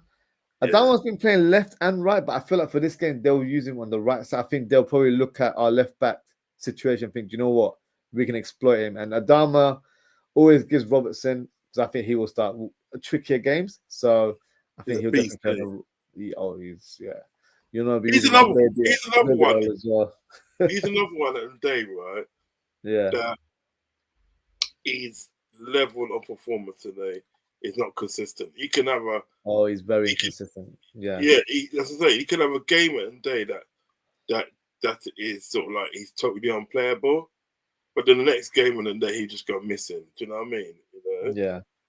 I also feel like with Adama, he's playing football in the wrong generation. He was, if he was playing like in the 90s where, 4-4-2 was the formation, he'd be an amazing right winger. Yeah. Because that's his game. He's just down the byline, crossing. He's not a scorer. He doesn't score a lot of goals. But you're very right. He's very inconsistent in his game. So with all that raw ability, because at Barcelona, they rated him very highly there. They weren't saying he's the next. He come from the academy, didn't he? Yeah, so he wasn't like any player. Like they rated him very highly. They played him a few times. They even brought him back on loan for one season as well. So he was definitely a player that they had high hopes for. But I think consistency just wasn't in his game. With all that strength and power, he just wasn't able to do it week in, week out. And I feel like his end product is quite questionable as well in terms of his crossing. Yes. Not the best in terms of finding that right pass at the right time. So. But he's actually a thing, isn't he? He's actually I think he's a French African, isn't he? He's a French African. Yeah, I think he is. Yeah, so French African because I know, I do know at the day French is his first language, and I think because he grew up, he's Spanish. He's Spanish international, isn't he? Yeah, because what is he grew up? He grew up in Spain. Do you know what I mean? Because you got many people like that. Because I got a friend, and he's like Portuguese. He's Portuguese African. He's from Guinea-Bissau. No, Guinea-Bissau. Guinea-Bissau he's from. And but he grew up in Zaragoza. That's where he grew up. You know what I mean? Nice. So he speaks sort of like he can speak his Portuguese, but he speaks fluent Spanish as well. Really lovely guy. Do you know what I mean? Yeah, and he speaks a bit of French as well, but he's mostly Portuguese and Spanish. Do you know what I mean? That's pretty cool. So like a lot of these kind of like French African, like I've gone to sort of like, or African as it is, I've gone to places like Spain and grown up there for the system and stuff, and like they're just like they're obviously fluent in Spanish and in the customs. Just look at Yamal. Yamal's Moroccan, so there's a lot of like African influence in the team there. So yeah, thing as well. Isn't Nico Williams? Ain't they Ghanaian?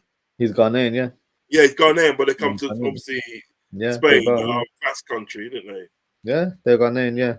Yeah, the Ghanaian people. So like a lot of Africans do like go to Spain and Italy and Portugal. Do you know what I mean? But you find a lot. You find a lot of Africans. Do you know what I mean? In Italy as well, like Ghanaians, Nigerians, and so forth. In Italy, you find a lot of Ghanaians in Holland. Yes, you find a lot of them in Holland. Do you know what I mean? A lot of them, and some Cameroon, but a lot of Ghanaians. Mainly Ghanaians, yeah, no, it's true. Yeah, I had a friend there who was Ghanaian, but he was from Holland and he came over here to study. So yeah, no, it's true. Yeah. True. When I was living in Germany at the day, and the last part I was living in Germany, I was talking to this guy the other day about that. So it's really good times at the day. Loved the place, loved Germany. Yeah. And the part I was living was like the last part I was living was like 55 minutes away by train from Dortmund. Do you know what I mean? I've even been to the Dortmund shop. It's just Dortmund is lovely. It's just really nice. You know what I mean? But that part of Germany that I was living was only an hour away from Holland. It's Oh only wow. Well, they're quite close, isn't it? Yeah. it Wow. was quite close, and Mm. by car, put it this way, it take you just over an hour by train, but by car it take you sort of like 45 minutes. Because because a lot of people used to drive from Germany on Sundays. They used to drive from Germany and drive down to Enschede, which is Holland. You know what I mean? Okay. Yeah. And there's a shop there called Jumbo, and Okay. this shop called Jumbo used to do all like the English, food like bacon, Oh, okay. bacon, sausage, baked Oh, that's beans, pretty cool. this and that. And you know what I mean? So what they Yeah. would do and everything that they would just like drive down to Drive there, over. Yeah. get all the English stuff and everything that, right? Like tea and all them sort of things. Yeah. And then obviously then drive back at the day, and like it, and some people and they would giving them a money and say, yeah, get me this and get me that. Do you know what I Yeah. mean? Yeah. Hook Then them they up. come back Yeah. and shit out. And I never really got to go down to that place. And then I've been to Yeah. Anchida because like when you want to come back to England, if you get the train, Yeah. what happens at the day is like you get the train from where I was, you go to Amsterdam, but it Mm. stops at sort of like Enschede, and then you get another train to Amsterdam, Yeah. to Amsterdam, and then you get another train to Amsterdam straight through to London, London St Pancras. Do you know Oh what I yeah. mean? But Yeah. now there's not a direct one now. They're What bringing you it back though, I think. Direct from London to Amsterdam. I think they're trying to Yeah, bring they it back. should do because it was Yeah. more easy. But like now like when when I was going there traveling backwards forwards, it was Mm. direct. Do you know what I mean? Yeah, Yeah. that's it. Mm. But now it's sort of like London to Brussels, Yeah, to and both. Yeah. you have to get off of Amsterdam. Brussels. Obviously, you change in Brussels and get Yeah, another yeah. train from Brussels, and that take you straight through to Amsterdam. Yeah. You know what I mean? But then what you could do then at the day, right? You get another train from Amsterdam to Enschede, Yeah. and then you get a next train at the day, right?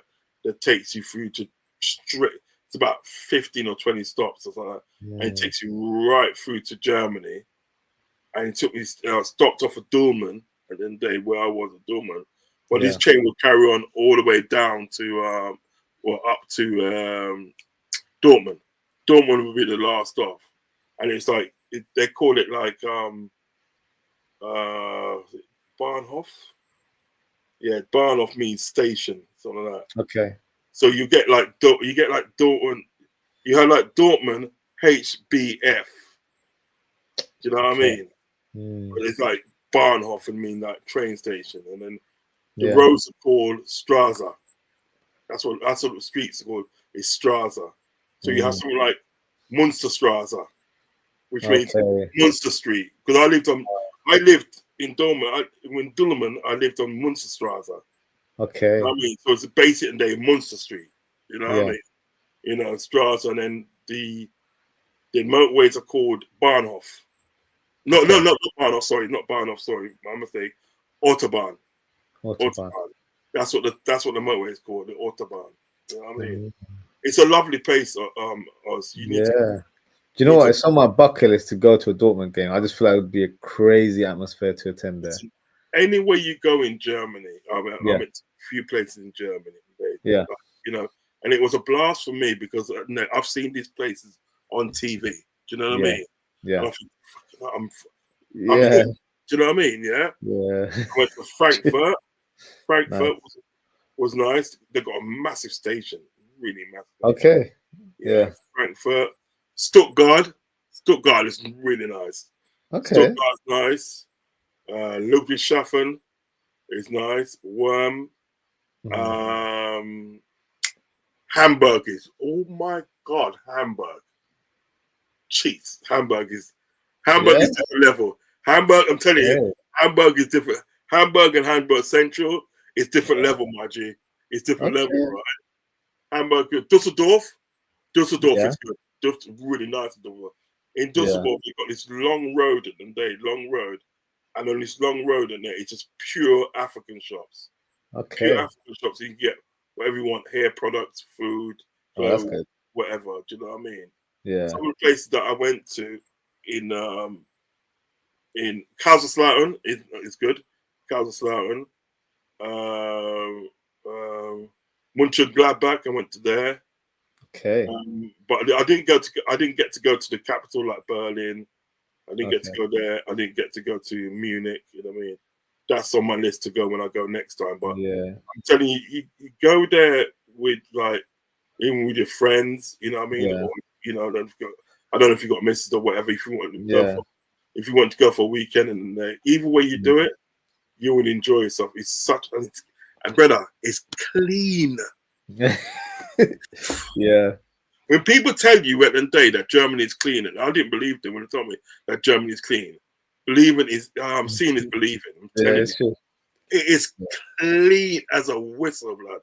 There's Yeah. literally when you walk on the streets, there's literally no litter, no litter, Yeah. and the homeless people, They're efficient there, aren't they? They're very like they've got they this do thing. things properly there, isn't it? They've got this thing right at the day, right, is like bottles, plastic bottles, glass bottles, Yeah. plastic bottles, cans, and stuff, You right? give it to the shops, isn't it? And they give you Yeah, yeah, because they've got this like a little, euro or something like that. Yeah. yeah, they've got this little logo on the actual on the can bottle, this and that. And what it is, plastic bottles is 25 cents, Mm. and it like goes Yeah, down. The yeah. most you get is like 25 cents. 25 cents. Yeah, something Right. like So that. Yeah. what you do, you each supermarket or shop, like the Reeve, Penny, Rothman, and all them sort of shops there, right? Kaufman and all them sort of shops there. They've Yeah. got like this machine, yeah, got this machine, and you just literally put your cans and your bottles, plastic Mm. bottles in the machine, yeah. And it tells you how much you made, yeah, Yeah. right. So what happens then when you finish, didn't they? Because some people come in bags and this and that. Yeah, When yeah. you As finish, expected. yeah, as I'm saying, when you finish it, and day, Mm. what happens at the day? You press this button and you get a token. Now you can go when you go to the go shopping. If you go shopping inside there, you can either Supermarket. use that Yeah. token at the day, and that Mm. token will take money off your shopping. So like you got shopping Yeah. that comes up to sort of like €40, and you Yeah. got €10 voucher, and you want to pay 30, or you can just exchange it for money. You just exchange it Mm. for money and anything that's on like €10 or €5 or depending on what you made. You can Yeah. just do that. You know what I mean? Yeah.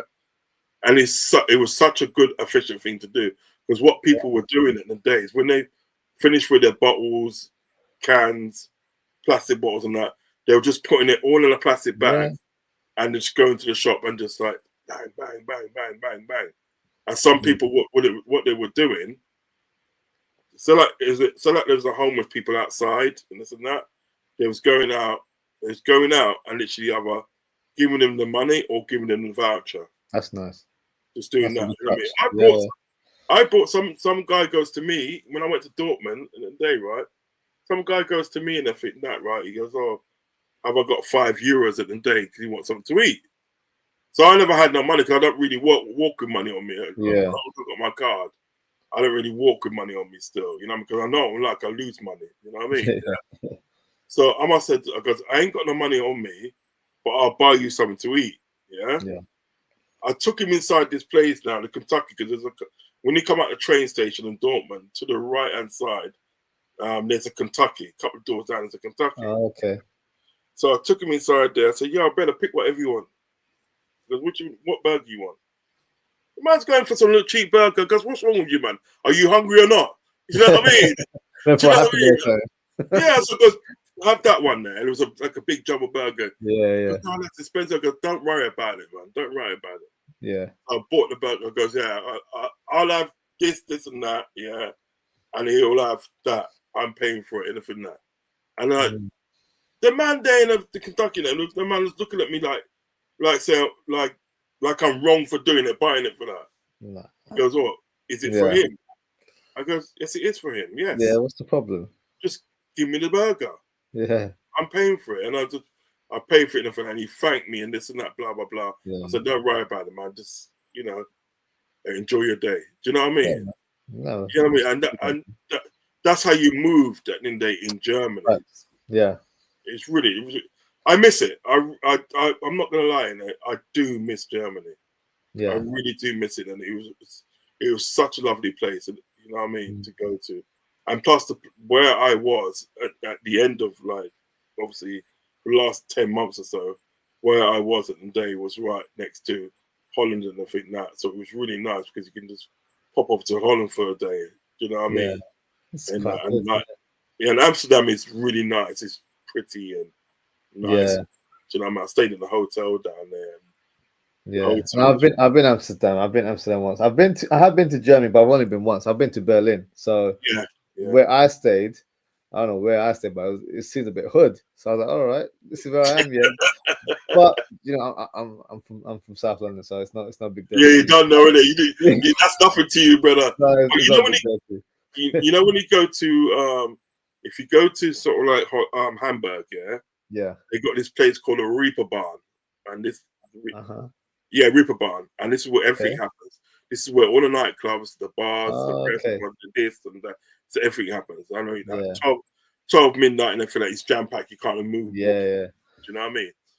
If you go there, there's a hotel, literally on the corner, and it points opposite a train station. Yeah. That hotel, bad. Is it? Okay. When you go in the hotel, right, you got to stay in your room and for that. The bed is round. It's literally round. Yeah, it's round and fit now. And then you literally got a mirror on the ceiling. You know what I mean? Yeah, seriously. Literally got mirrors on the ceiling. I was like, rah. That's a bit too freaky for me, my boy. Yeah. I hear you. You know what I mean, right? But the hotels are really, really nice. Do you know what I mean? And then what you can actually do, you can actually pop across to the train station and it will take you into Hamburg Central, where there's more clubs. Do you know what I mean? You know, more things to do and stuff. Really nice. It's really nice. Yeah, no, definitely. Germany's definitely on my bucket list. Even like just for general traveling, I definitely want to see some. I'd love to go to a Dortmund game. I just feel like it looks like a crazy atmosphere, man. So that'd definitely be one on my to do. Even the lowest team in Germany and right? When you go to like third tier sort of like German football and the atmosphere and is wild. Yeah, they love their people there. Yeah, like because remember Klaus. Do you remember Kaiserslautern was in the first division? Yeah. In Bundesliga, was in the Bundesliga. Yeah. First division today. But now they're sort of like fourth. They're thinking Bundesliga fourth. Right? Yeah. And I was speaking to a guy. I was speaking to some fellas the day when I was traveling on a train, and they come back from a Kaiserslautern game. Yeah. Right. And they was telling me they were like Tottenham supporters. Their English team was Tottenham. You know what I mean? Okay. But like they was telling me about Kaiserslautern and they said like even though we're not in the first tier of football, the atmosphere is still the same. It's still the same. Die-hard fans, real supporters. Yeah, proper real. That's big, man. Definitely on my bucket list, that's for sure. Let's complete this lineup. So we've got number 10 position. Who would play number? I think Smith Rowe. He's been having a fantastic season for Fulham. And I'll be honest, I was very pleased that he left Arsenal. Not because they're rivals. I think for his own personal development, he needs to grow. He didn't move. Like he wasn't doing anything there. So I feel like it really hampered his career. And the boy's got talent. So yes. I'm glad he's moved on to Fulham and like he's really showcasing his talent. He's playing with more freedom. He's expressing himself. He looks happy as well. So no, good for him. He does today. He does. He looks really happy, isn't it? Yeah, so he deserves it, man. Good for him. Because I feel like, it's all good and well playing for a big club, but if you're never utilized, you've got to look at yourself. I think, I always wanted to be a footballer. So why am I not playing for this team? Yeah. So why don't you go elsewhere and play your football? So this would only like increase his profile, and you never know, he might be in an England shout soon as well because he's playing regular football now. So for him, it's only benefits him to progress his career and play football week in, week out. You don't want to be one of those, what if type players where if you moved on, you don't want to be labeled as that. Like you had so much potential, but you didn't really live up to it. So I feel like he can go on and do big things. So no, I think he's definitely one we need to be aware of because I feel like we need to keep an eye on him. Yeah, because he can shift on the channels and he can attack. He's very quick on. I think he's underrated with regards to that. Very quick on the ball. So definitely need No, to what make I'll sure. do with Smith Rowe. I put like Supposedly on him. I put Supposedly. And pressure him down, isn't it? Yeah, it's not a bad shot to be fair. I think Iwobi will start on the left side. He's been scoring some goals recently, so got to make sure he doesn't get one against us. And up top, it has to be Jimenez. He's the one that's reclaimed his position. They had another striker last year. I've forgotten his name now. Brazilian striker. He was playing a lot of the games last season. Manuz, that's his name. And then now it's Raul Jimenez. He's come back and. So it's Manuz. Where's the Brazilian gone? Where's he gone?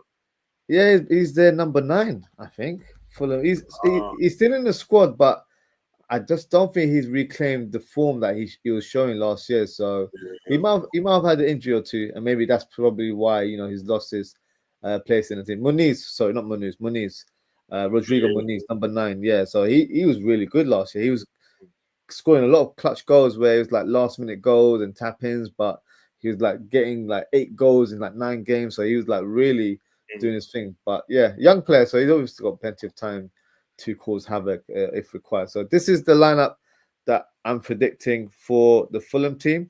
So looks good though. It's a strong team. They got some technical players there. Raul Jimenez on his heyday, he can cause trouble. Yeah. Adama, we spoke about earlier on, he can. Smith Rowe's playing probably his best football up to date right now. He's been playing with such free flowing. Right now, you've got Iwobi, who is industrious but can score a goal if required. Berg and Lukic, they're going to be more so the protectors of the back four rather than having too much impact. Robinson, not very adventurous as a fullback, but he can definitely cross from the left-hand side. Tete is more attack-minded, so we've got to make sure, he's not having any marauding runs up top. And then you've got a new centre-back in Cuenca, so maybe, he's someone that we target because he's not played Premier League football before. Try and get him off his game. And Diop, former West Ham player, strong and powerful, so we know what he brings to the table. And Leno, with Leno, it's funny, he's a decent keeper, but he's very prone to making erratic saves. So it's almost taking him.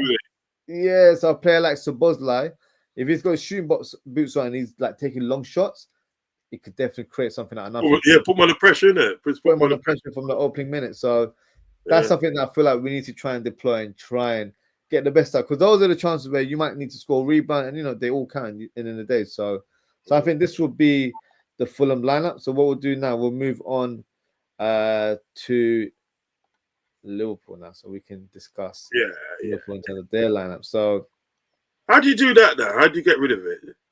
Oh, so I've got tabs open, so I just click on the tab and I just click on share, and it just shares it. It switches on for me. Oh, see, so you already got one. I've got 2 tabs open. So I was wondering how you do that, because usually I have to just like remove. Nah, because if I'm doing it, we're gonna be here all night. So I'm like, just have it prepared. No, you know when you get as I thought, yeah, my man's got a little trick here. He told me about it. So got some special studio effects in the background. Those ones, isn't it? So it's always like, like that rapper Benny is on when he moves his hand and it goes swoosh and it says his name. I just did that. One of them ones. So one of them ones, boy. Okay, are we sticking with Alisson in goal, or do you think Kelleher deserves to be back in the team? What's your stance? Kelleher will probably play the cup games now. Agreed. So I'm expecting expecting Alisson to come back in. I agree with that. After he had a good game. Oh, he had a great opening game. He's been out for so long, but he looked like he hasn't missed a beat. So yeah, fair play. Definitely deserves to be back in the squad. Yeah. Trent, I think it would be he's fit, so no issues with Trent. So that'd be the safe option, right? And then Robertson on the other side, or would you play Joe Gomez, or do you think Robertson's the right pick for this game? Robertson's the right pick because we need Joe Gomez as a centre back. Correct. So that's what I would go for as well. So Joe Gomez over there, and then obviously our captain, Virgil van Dijk. So that's our backline. Definitely our strongest backline available. That's good. Gravenberch is the obvious choice. Who plays alongside him is the big question. Who would you play in this? Yeah. He's gonna play Jones. He's not gonna play. He's gonna play Endo. Endo. He don't. For some reason, he doesn't rate Endo. No, it doesn't rate him at all. It's very true. Salah, of course, on the right hand side. Szoboszlai, would you say he starts? Or would you think maybe? Yeah. I think I know a lot of fans are wanting Harvey Elliott, but I don't. Me personally, looking at what Harvey Elliott has produced in the last game against Girona, and he made a cameo in the Premier League, I don't think he's fully fit yet. So I don't Right. feel like Yeah. I wouldn't rush him right now. You know, we've got a lot of games coming up in December and then January. So let him buy this time, find that rhythm, find that full match fitness, and Yes. then start going. There's no need to rush him. He's just come back from a 2-month layoff. You know, we've got to be smart with these kind of decisions. So I totally agree. agree. I think Szoboszlai starts. And then these two are always are big questions every week. Who do you start on the left in this game? Gapper. I'm not going to argue with that because that's what I've got written down as well. Up top, Darwin Núñez. No, Diaz. It's got to be Diaz. No room for Jota. I know he's back in full squad. Do you think he'll be? He'd be on. I will have Jota, Chiesa, Núñez, then Eddie. I'll have them on the bench because these will have a reasonably strong bench. Do you know what I mean? So things start to go peak Tongan for that. We can bring these guys on. Do you know what I mean? But Diaz has got to be that false 9, so we can sort of like they won't know how to pick him up. They would not know how to pick him up because he'd be here, there, and everywhere. He'd be left, he'd be right, he'd be dropping back into midfield, bringing the ball into midfield. They couldn't pick him up because that's one thing about why he sort of like was able to score many goals against Leverkusen. It's because of the day, so like they didn't know how to pick him up. They could not pick him up. He was too unpredictable. His movement was amazing. Like he'll drop deep in a false 9 position, but then he'll go further up. Like they just didn't know what to do with him. So from that game, I was thinking, do you know what? Diaz is a great option in the central position. I didn't think that would be the case, but the way he played against Liverpool, I thought, you know what? Got another player for the central role, and that for me, unfortunately, limits Darwin Núñez's game time as well. And for me, it's all about the team.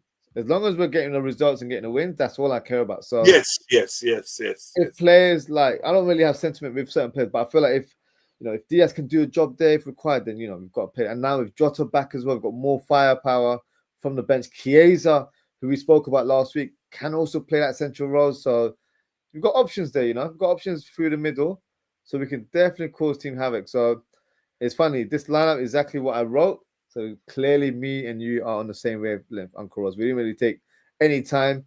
We didn't have any debate. It was smooth as a transition as it could be. So yeah, big up yourself. So yeah, that is the lineup. Let me know in the comments what you guys think. These are the players that they sort of like we got available to us. Yeah, and it's trusted players as a collective. Quality's there as well. I don't feel like we need to do a heavy rotation and play random players here and there. Play your strongest team. We've got Southampton midweek in our Carabao Cup. Oh yes, we've got them on the 18th, haven't we? Yeah, so we can rotate in that fixture. So this is the one where we go a bit more stronger, and then we've got Tottenham the following week as well. So we've got the games coming thick and fast. So we need to make sure we're rotating. Who have we got Boxing Day? Who have we got Boxing Day? Boxing Day. Let me refresh my memory. I believe. Let me have a look. Let me confirm. I was going to say a team, but I don't want to say. It is Leicester City. Is that away or at home? It's at home, and then we have West Ham away. So that's not bad, is it? It's not bad. No, so it's not bad. So we got a good one, and then we got Manchester United on the 5th of Jan. Yeah, is that before the Is that the before FA Cup tie? FA Cup, isn't it? Yeah, FA Cup tie is on the 11th. I look at, I'm looking to do the double on the of Man United, Oh, of course. I ain't gonna lie. I'm looking to do the double over them, man. Hurt them. Amron looks like he wants to leave the door right now. He wants to bounce. He's like, this ain't for me. I don't need to go back to Lisbon. What is this? He looks worried today. He looks like, well, what have I done? What have I signed up for? This is not what was promised to me. This team's a shambles. So yeah, he's looking to bounce. So do you know what would be crazy if he actually left that end of the season? That'd be hilarious. But you never know, innit? You never know. Do you know what it is that they apparently they're supposed to be selling half the squad, aren't they? That's what I'm saying. Listen, they sold the tea lady. They took out Sir Alex Ferguson's contract. They're like, yeah, you can come, but we're not paying you to come on to those home games. Like they're just not having they're literally trying to reduce the cost any shape or form. Their roof is still leaking. They ain't really covered what needs to be done. So it's I'm all for it. I'm all for it. Don't mean to words. It's peak round there, man. I love it. I'm all for it.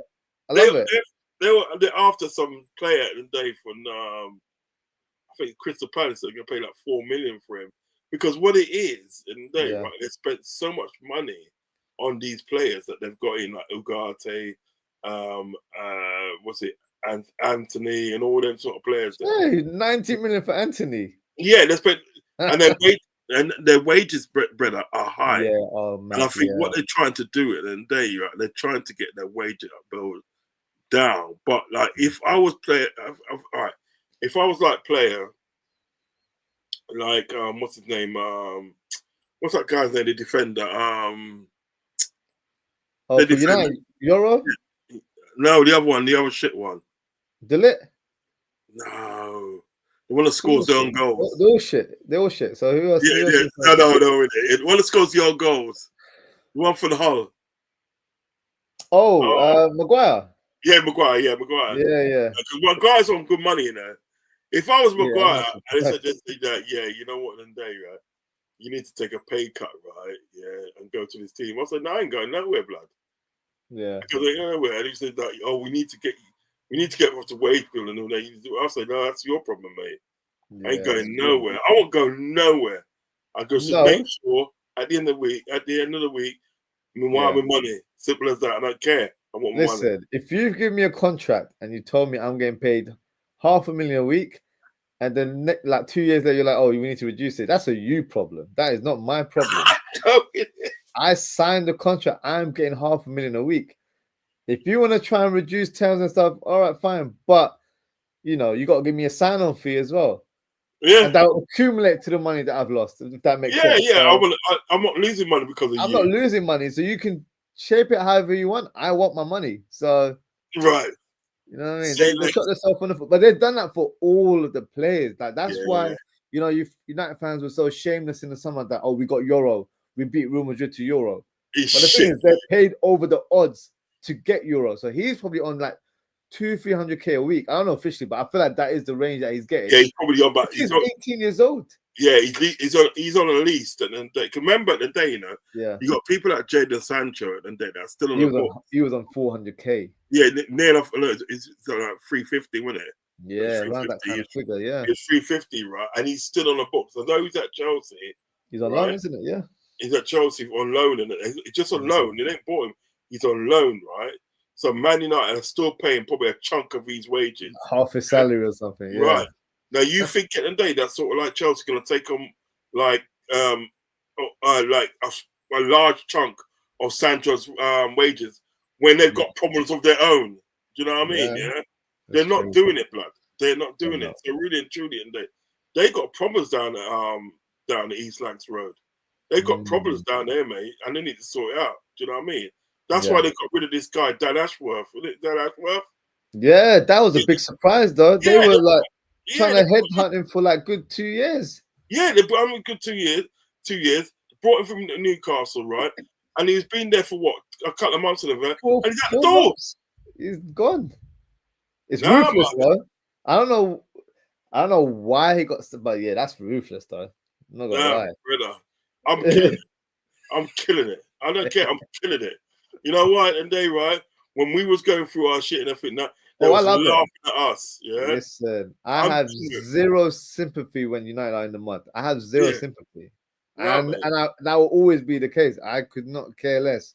There will not be like obviously when I do my shows, when I do my Premier League shows, I try and be a bit neutral. But I can't lie, I do throw shade as well. It's just in my nature, isn't it? When I speak about United, got to throw a bit of shade, right? But I will never feel sorry for them. No.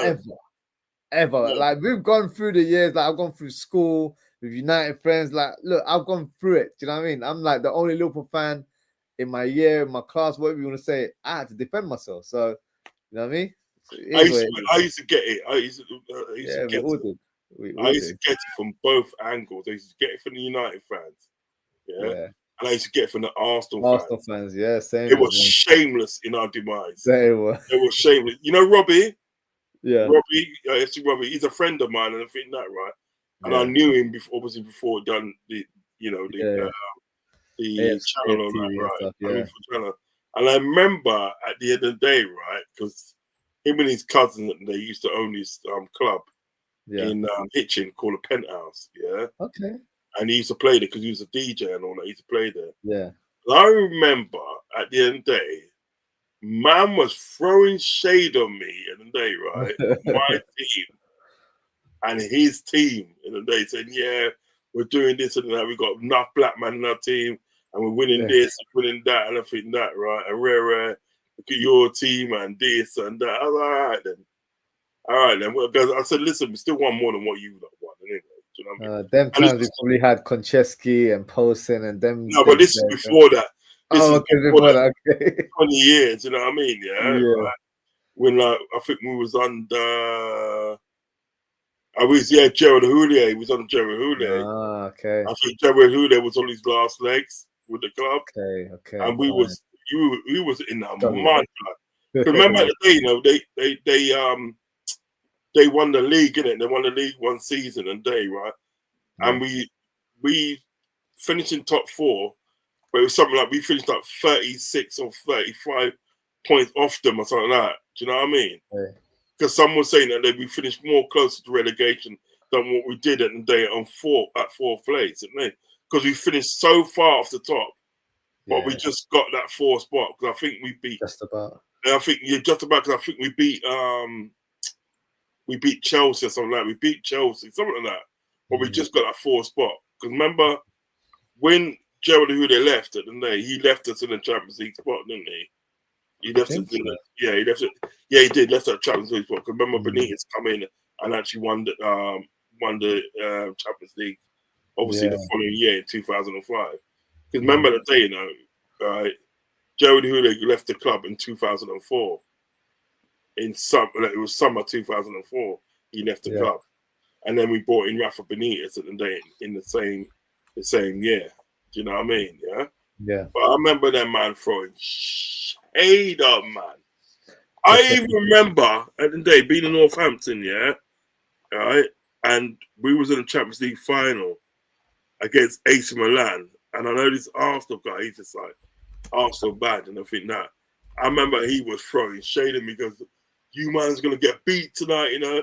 You man's coming up against Kaka and this man, you're not gonna get beat, you know. Laughing, you know. And when I saw him, next time I saw him, I goes, "Are you still laughing now? Yeah? Are you still laughing now?" Tables have turned.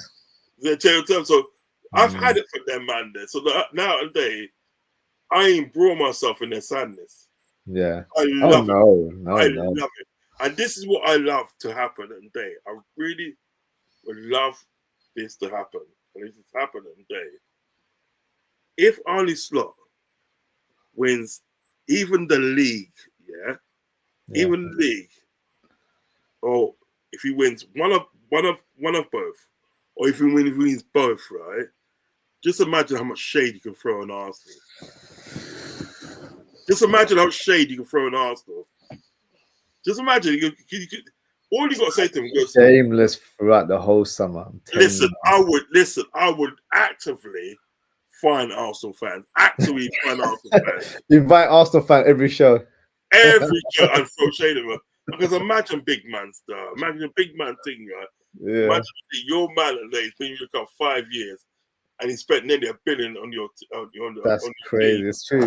Right? And he's only got an FA Cup to show for it. And that FA Cup wasn't even his team because he took over the team, isn't it, from the previous man, from Unai Emery. So, and the funny thing as well, like, you know, the way Arsenal fans talk about, you know, Arteta challenging for the title, it's like they got a medal for it. You know, we've been challenging for the title for years, but we don't take it as a medal. It stings us that we didn't win those titles. Does that make sense? They're like giving themselves a pat on the back, like, yeah, you know what, we're competing. Yeah. We want to win. We don't want to compete. We don't want to be. Man.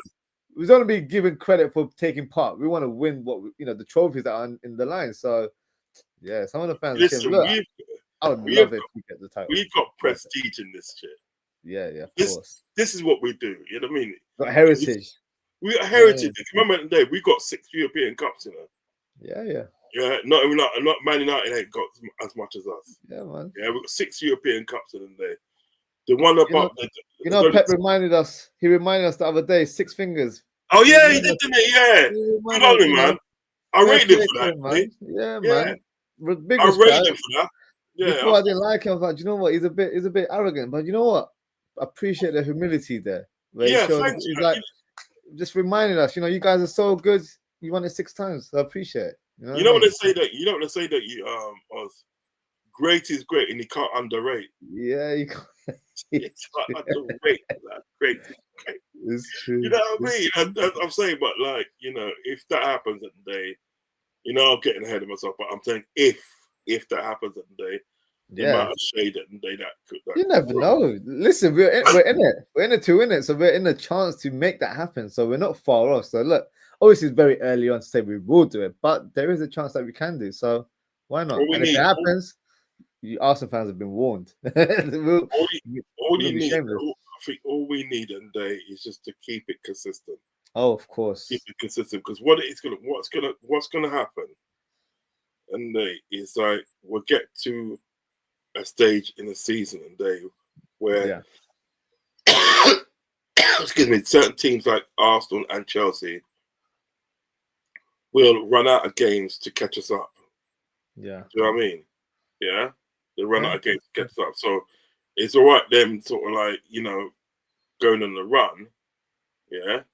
But if we go on a run as well, put this way at the day, right? It's all right that says like we're going on a 10 game. If we go on a 10-game run and everything now, we could catch Liverpool up. That all kind of like comprises of Liverpool losing games or dropping points. Yeah. And there's no evidence at the day that sort of like at the moment that we're going to lose games. You could say in the day we can drop points because we dropped points against Newcastle, we dropped points against Arsenal, and lost against sort of like Nottingham Forest. But I think Nottingham Forest was a freak one. But fair play to them. They played their game. They come to Anfield with a game plan and they started to it and they won. So fair play to them, not taking enough away from them. Yeah, I call them Arsenal City because they're paying homage to Stocksy the way they play football now. Have you seen what they did today?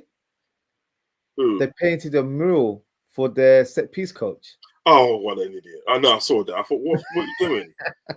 See, this is why things like that happen to them. Do you know what I mean? Yeah, it's true. Yeah, it's you know, because you do stupid things like that. You know what I mean? You know, I'm trying to get sort of like Robbie on my show. I'm trying to get Robbie on my show and everything, but he don't answer my calls. So I wonder why. I wonder why. Do you know what I mean? Yeah.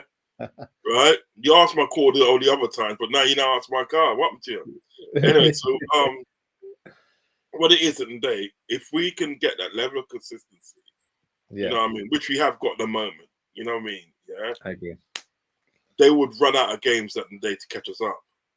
Yeah, you know we just got to keep focusing on ourselves. We don't need to worry too much about what other teams are doing. We just got to take it game by game. I know it's a cliche when we say that, but it's the truth. Take it game by game.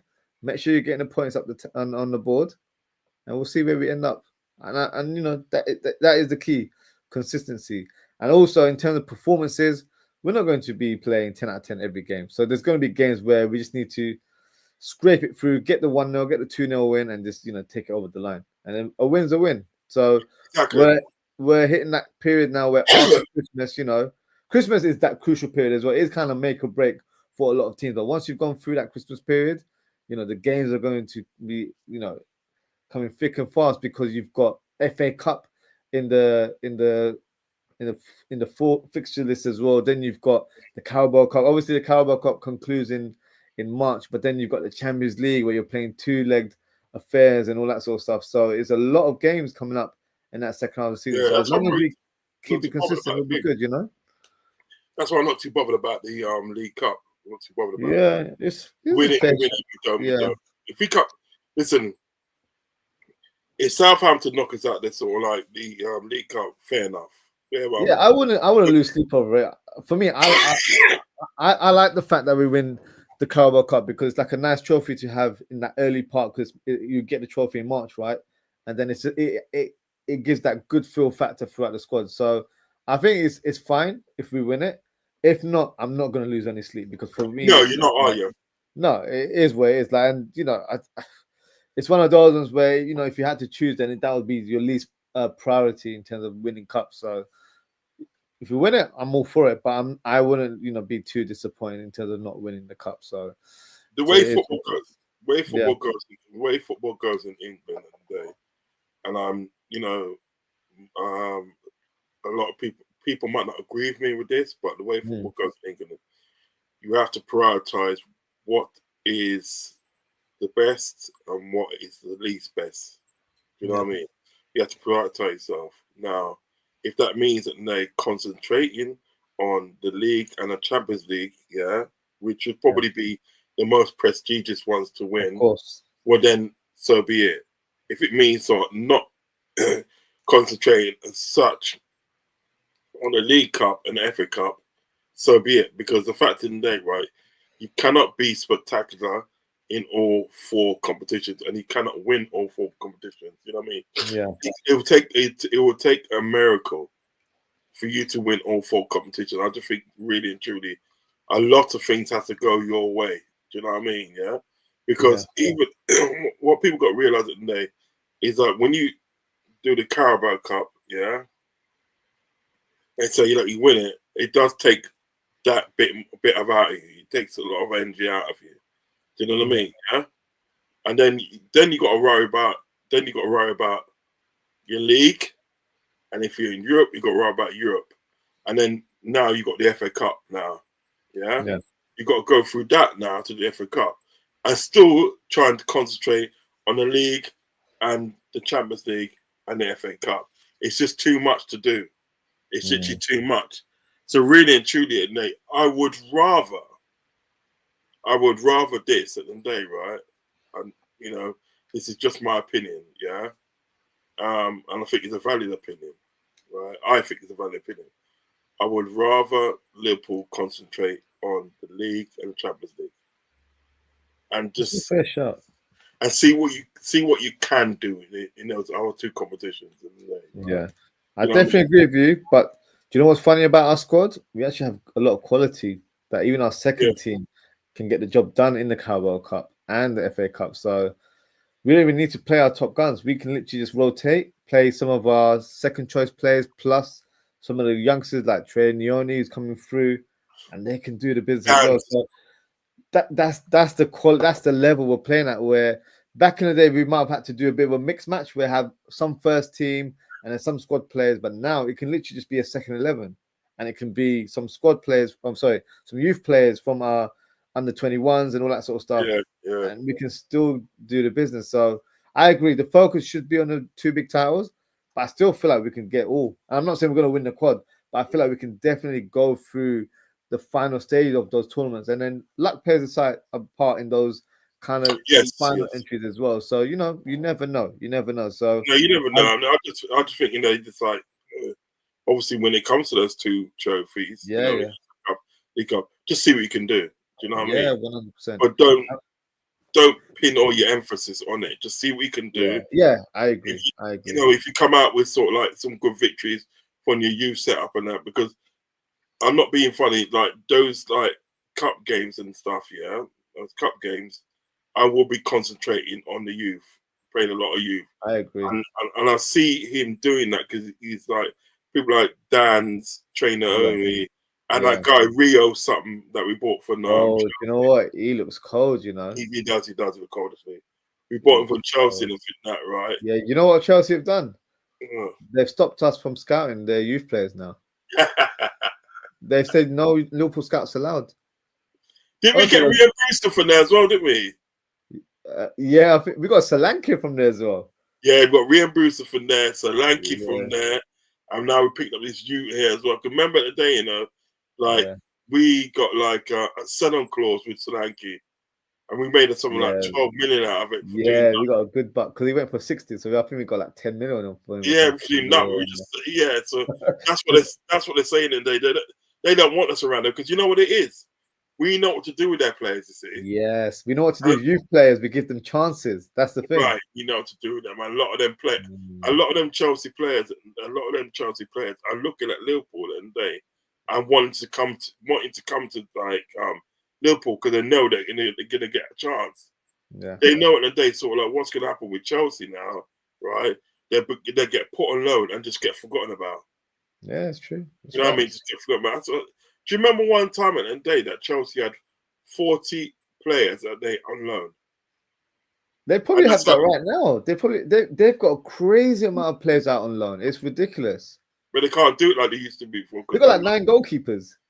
Yeah, because remember, you know, do you remember when they got that ban, that transfer ban? And that was because of the fact that they had all these players out on loan, and they're just what is it? They're just making money off the transfer fees. They were, yeah. You know what I mean? So and it was deemed as cheating, sort of like. Do you know what I mean? So yeah, you get a ban, so they can't. If they're doing that now, at the day, right? Yeah, you have to sort of like do it in a different way, so they're not deemed as cheating. Yeah. But they had 40 players out on loan. Crazy. Over various amounts of countries and this and that. 40 players. So literally, two teams right there. That's crazy. That's what they was doing that day for each academy around Europe and around the world, yeah, they're just buying academy players at the day, right? Getting into down to Chelsea, yeah, right. Then putting them on loan and making the money off the loan fee. You know what I mean? So basically, any money that they spent out on like the player, where we come from, Italy, Holland, Brazil, or whatever, any money they spent out, right, they was making it back on a loan fee. So it's like spending nothing. So, but like the FA or whatever, or FIFA or whatever, must have looked at that and say, no, you can't do that. They might look on them again because they're doing 8-year, 9-year contracts, which no one does. Exactly. So you're trying to like spread it out, aren't they? So yeah. So they spend. So they what is it? So they spend less money. Yeah. They spend less money at the day. Was it first off? Yeah, like first one, isn't it? Yeah. Yeah, in the short one, they spend less money, but in the long one, they spend more money. So really and truly, if a player at the day costs or like 105 million, like what end of what they will probably end up spending in the end is probably something like close to 120, 125 million. Yeah. You know what I mean? Because they're doing it in like, you know, installments isn't it? Yeah. Over a certain amount of years, and like a death row contract. You know what I mean? Yeah. Tie them down for life. Death row, boy. You know what I mean? So they're gonna look into that as well, and then they might get the figures burnt about that. So I don't care. Let it happen, mate. Let it happen. No, I totally agree. Just gonna go through some of the comments. There's a lot of comments, so thank you to everyone for getting involved and engaging with us. So I'm gonna try and go through all of them as quickly as possible. Appreciate Uncle Roz, sticking by. It's been 2 hours and 43 minutes. So me and Uncle Roz, I feel like we could talk for days. And I know we won't even like know what time it is. So yeah. I know it. You be like, I gotta go work, mate. Yeah. I know. Do you know what I'm thinking? Shit, I gotta go to sleep soon. So yeah. The missus are getting up with the kids soon. Yeah, the kids are gonna wake up soon. I gotta put them back to bed. So yeah, I gotta be quick. So yeah. So we'll go through the comments and then we'll conclude the show. So let's go through. So we've got Steve. We got Steve as always said. Fekir deal collapsed. Why? FSG told Klopp he can only sign Fekir Becker. Rest is history. Crazy times. Abdul says some section of American LFC fans say nothing about FSG. We need owners. The ambition FSG moving broke. Yeah, we all know the draw there. And Abdul says FSG, Richard Hughes and Michael Edwards are fraud, joke, and embarrassment. I agree with that. Yeah, I agree with that. Steve said Hughes did his job, i.e., got Zuman to say yes to join Liverpool. FSG then told Hughes to get a payment structure sorted when FSG already knew he had a buy out clause. Deal collapse, not Hughes' fault. I just don't rate Hughes. I feel like he has a big part in that deal collapsing. He might have convinced the player, but it's still his job to try and get that deal over the line. And I just don't feel like he did it. But he must have known at the day how Liverpool was moving in the first place. He must have known at the day they're going to do a payment structure. So Hughes at the day is Championship, League One. That's his level. That's his level. But what is at the day? He's fighting with the big boys and everything that, and he's not matching his level. Sorry. It's true. I can't agree with that more. Steve says, back in the day, I would chat to my number one target in the club. She says no. I move on to her mate. And then tonight I go home with my number 1 target. Yeah, Steve was a gallus. All right. That's what I'm saying. But he knows. He knows that for like, it's don't put logical all your stuff, eggs in one man. basket. Don't put your eggs in one basket. Because more time in that, right? It's like you might go for your number 1 target. She blows you out. You start talking to her mate. Yeah. Then what happens what happens is the original girl now sees you holding a vibe with her mate and everything that. Now she wants some now and everything that. And be like, nah, come on with me. You know what I mean? So yeah. Steve knows, man. He knows, man. Reverse psychology there. It works. Yeah, old Gullis, man. Steve's an old Gullis. Steve says FSG only targeted Caicedo and made the 110 million bid, knowing he only wanted to join Chelsea. Yeah, it was a great PR from their part. That's for sure. Steve says FSG went after Zubimendi because they know he turned down every club that came in for him. Do you know, that might be a good point there. When Hughes bid for him, he said yes. FSG said, oh shit, we need to offer payment structure. Knowing those guys. You know what? It might be, you know, you can't put it past them because they're like, let's make it seem like that we're really trying to get the top class players in Europe. Let's make it seem like we're making an effort. And then, oh shoot, they actually accepted a bid. Yeah, let's try and fluff it up. That's what happens, you know. They messed their pants up, didn't they? Trust. Steve says Zubimendi, Ederson to join City next month. Oh no, is Ederson and Zubimendi join City? I don't think they'll both go, but I don't even think Zubimendi goes, to be honest. Nah, I don't think they'll be signing players, you know. I feel like they'll be a bit wary of doing, you know, the charges have moved up to 130 now, right? Yeah. So you know they got some other things to sort out before they even try and spend big now. Listen, they got a verdict coming up in February. Yeah, not long to go. Yeah, that's for the verdict. Because remember the day, you know, it's all done now. So they're going to render the verdict in February. I think it's either late February going to March, but it's going to be February time. They're going to render the verdict and then so before that, man, they start thinking about sort of like buying players.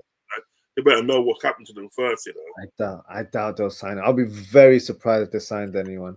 Yeah, I'll be very surprised. Yeah, Steve says FSG give Arne Ai, Lukeba or Hato, Zubimendi or Ederson next month. We win the title and the Champions League. Yeah. Who's this Lukeba guy? Where does he play for? Lukeba plays for Red Bull Leipzig, so he's a left-footed centre back. They signed him from Lyon. He was actually the replacement for Gavadio, who Man City signed. So he's a like-for-like player, really good, really tidy. I wouldn't classify him as a left back, but he can play that if required. But left-footed player, very silky on the ball. Can play in a back 4 and a back 3. So he's a good player, but I don't think he's a realistic target. He just signed a contract extension. I think it expires like in 5-6 years. So he's got a long-term deal. So he's not going anytime soon. If you want to sign him, then you have to pay big for him, you know? Yeah. Hato is the one from Ajax. So he's more realistic. I think he is on a professional contract. I know he's 18, but he signed a contract last year, I believe it was. So he's on better terms. But he's a player I still feel like is quite, you know, realistic to try and sign. So yeah, that's the player that I'd go for personally. Steve said FSG have agreed to pay 1.5 billion and have a share of the PGA franchise in Saudi with 2.5 billion to be paid later. FSG only skin billionaires when it comes to squad investment. LFC, when LFC comes, you know, it's just like, yeah, we ain't got no money. When it comes to other things, they got everything to put their money on. So that's how they move.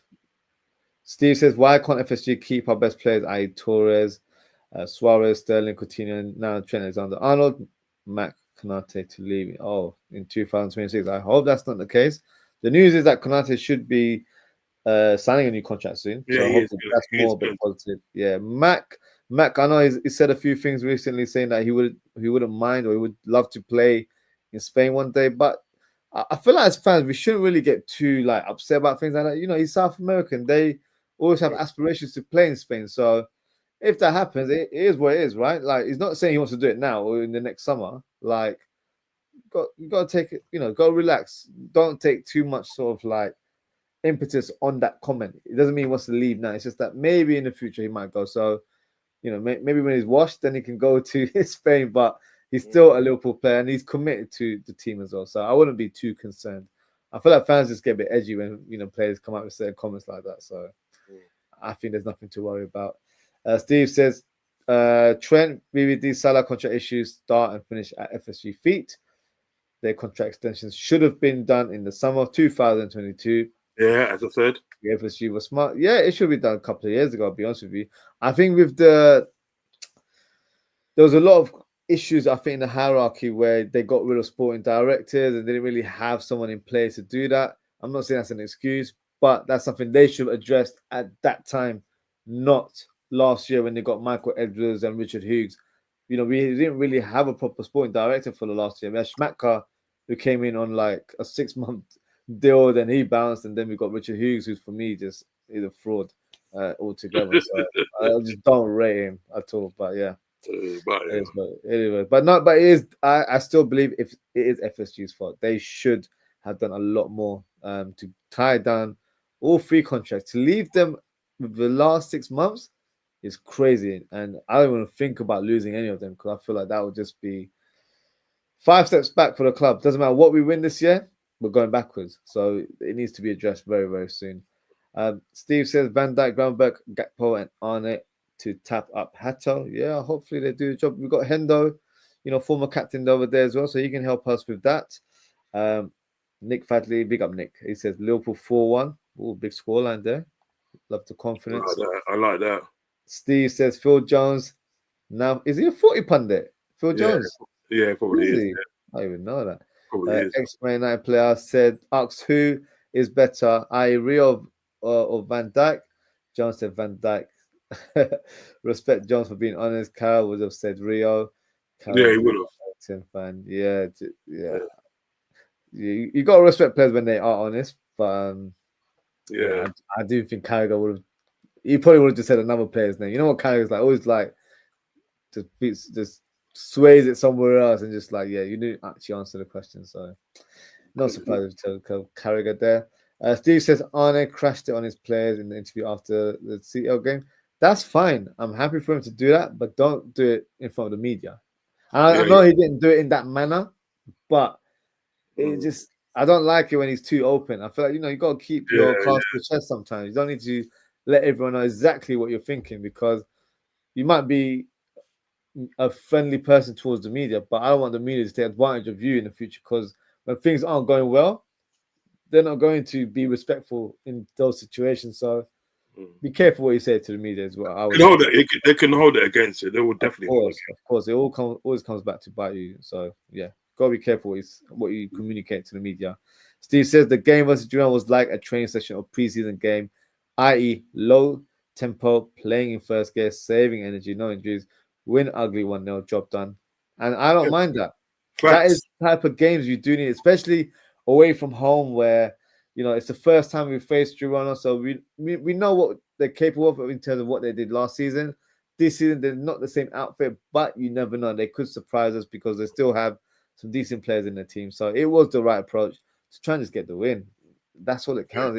We don't need to blaze out teams, 5-10-0 every time. It's about getting those wins, getting over the line. We're still unbeaten in Champions League, so our record is intact. So I don't mind it personally. Obviously, when you're watching it, you're thinking, it's a bit boring. But you've got to put into context in terms of why we play that way. So as long as we get the win, I'm all good for it. Steve says our rivals will buy players next month. We need to buy quality also. I'll be honest with you, Steve. I don't think our rivals will be buying players. I don't think there'll be a lot of transfers going on next month. I think it'll be quite similar to last year, where teams will be very careful in terms of who they acquire because with the new sort of FP, the rules regarding financial fair play and all that sort of stuff, I don't think teams will be going for big signings. And with prices now, with certain players and certain profiles in Europe, the prices are inflated now. So you're not really going to pay over the odds for certain players. So no, you're not. Yeah. I don't know. I don't think big teams will be buying players. They might strengthen by loan deals, but who really gets loan deals nowadays? So I don't know. I'm not sure about that one. Steve said if FSG have ambitions to win trophies, they should have a quality left-sided centre-back, left-back, and a number 6 deals already agreed with the clubs. Players who join us on the 1st of Jan, Brighton have this deal already agreed. What deal is that? I'm not sure what deal he was referring to. Have Brighton agreed a deal with someone? I know that we was after a player for them, innit? We was monitoring a player from their club, and that was João Pedro. Yeah, João Pedro. Yeah, João Pedro. Yeah, no, I don't think. You know what I was gonna say? I was gonna say João Peter because it means Pedro means Peter. Pedro, and yeah. I was actually gonna say Peter. Damn. He's a baller, but I don't think I think he's a target. I think we are looking at him, but I don't think he's a January target. I'll be very surprised we signed him. Steve said next summer FSG say to honor slot 3 players in 3.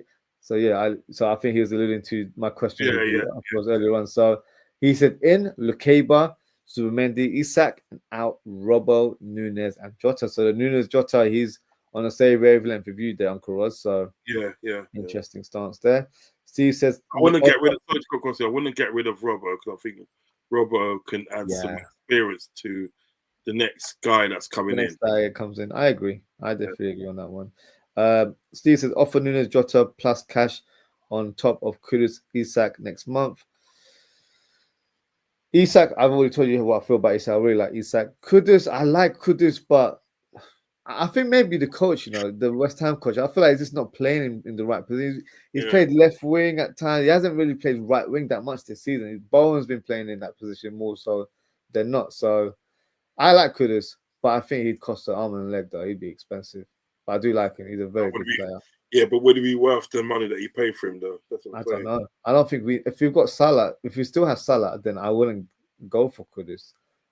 If we I'm not putting this energy out, but if Salah was to leave the club, Kudus would be the player that I'd look at to replace him. Because I feel like he's got the pace and he's got the power and he's got the goals. He's got the clinical finishing to kind of not have Salah's numbers, but kind of rival those numbers.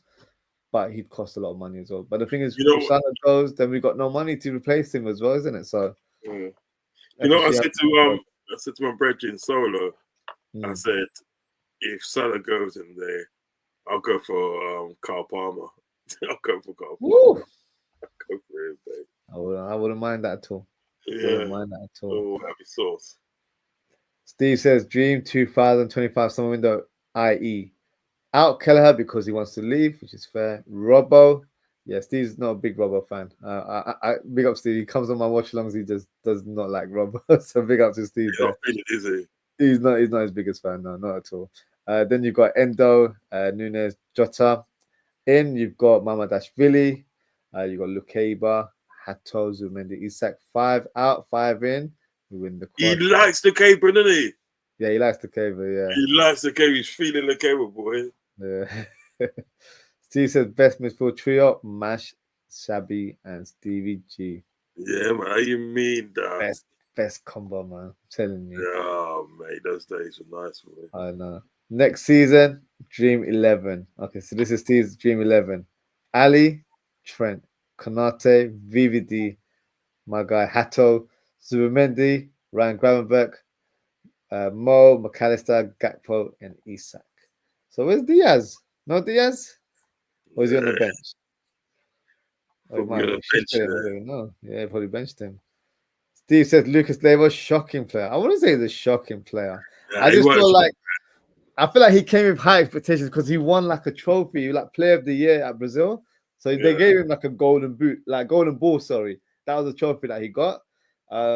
He came to Liverpool as an attacking mid. Like they were saying he was like similar to Kaká. Like they did those kind of, those wild comparisons they do in the media, right? Changed though, isn't it? He came, Benitez changed his game to more defensive.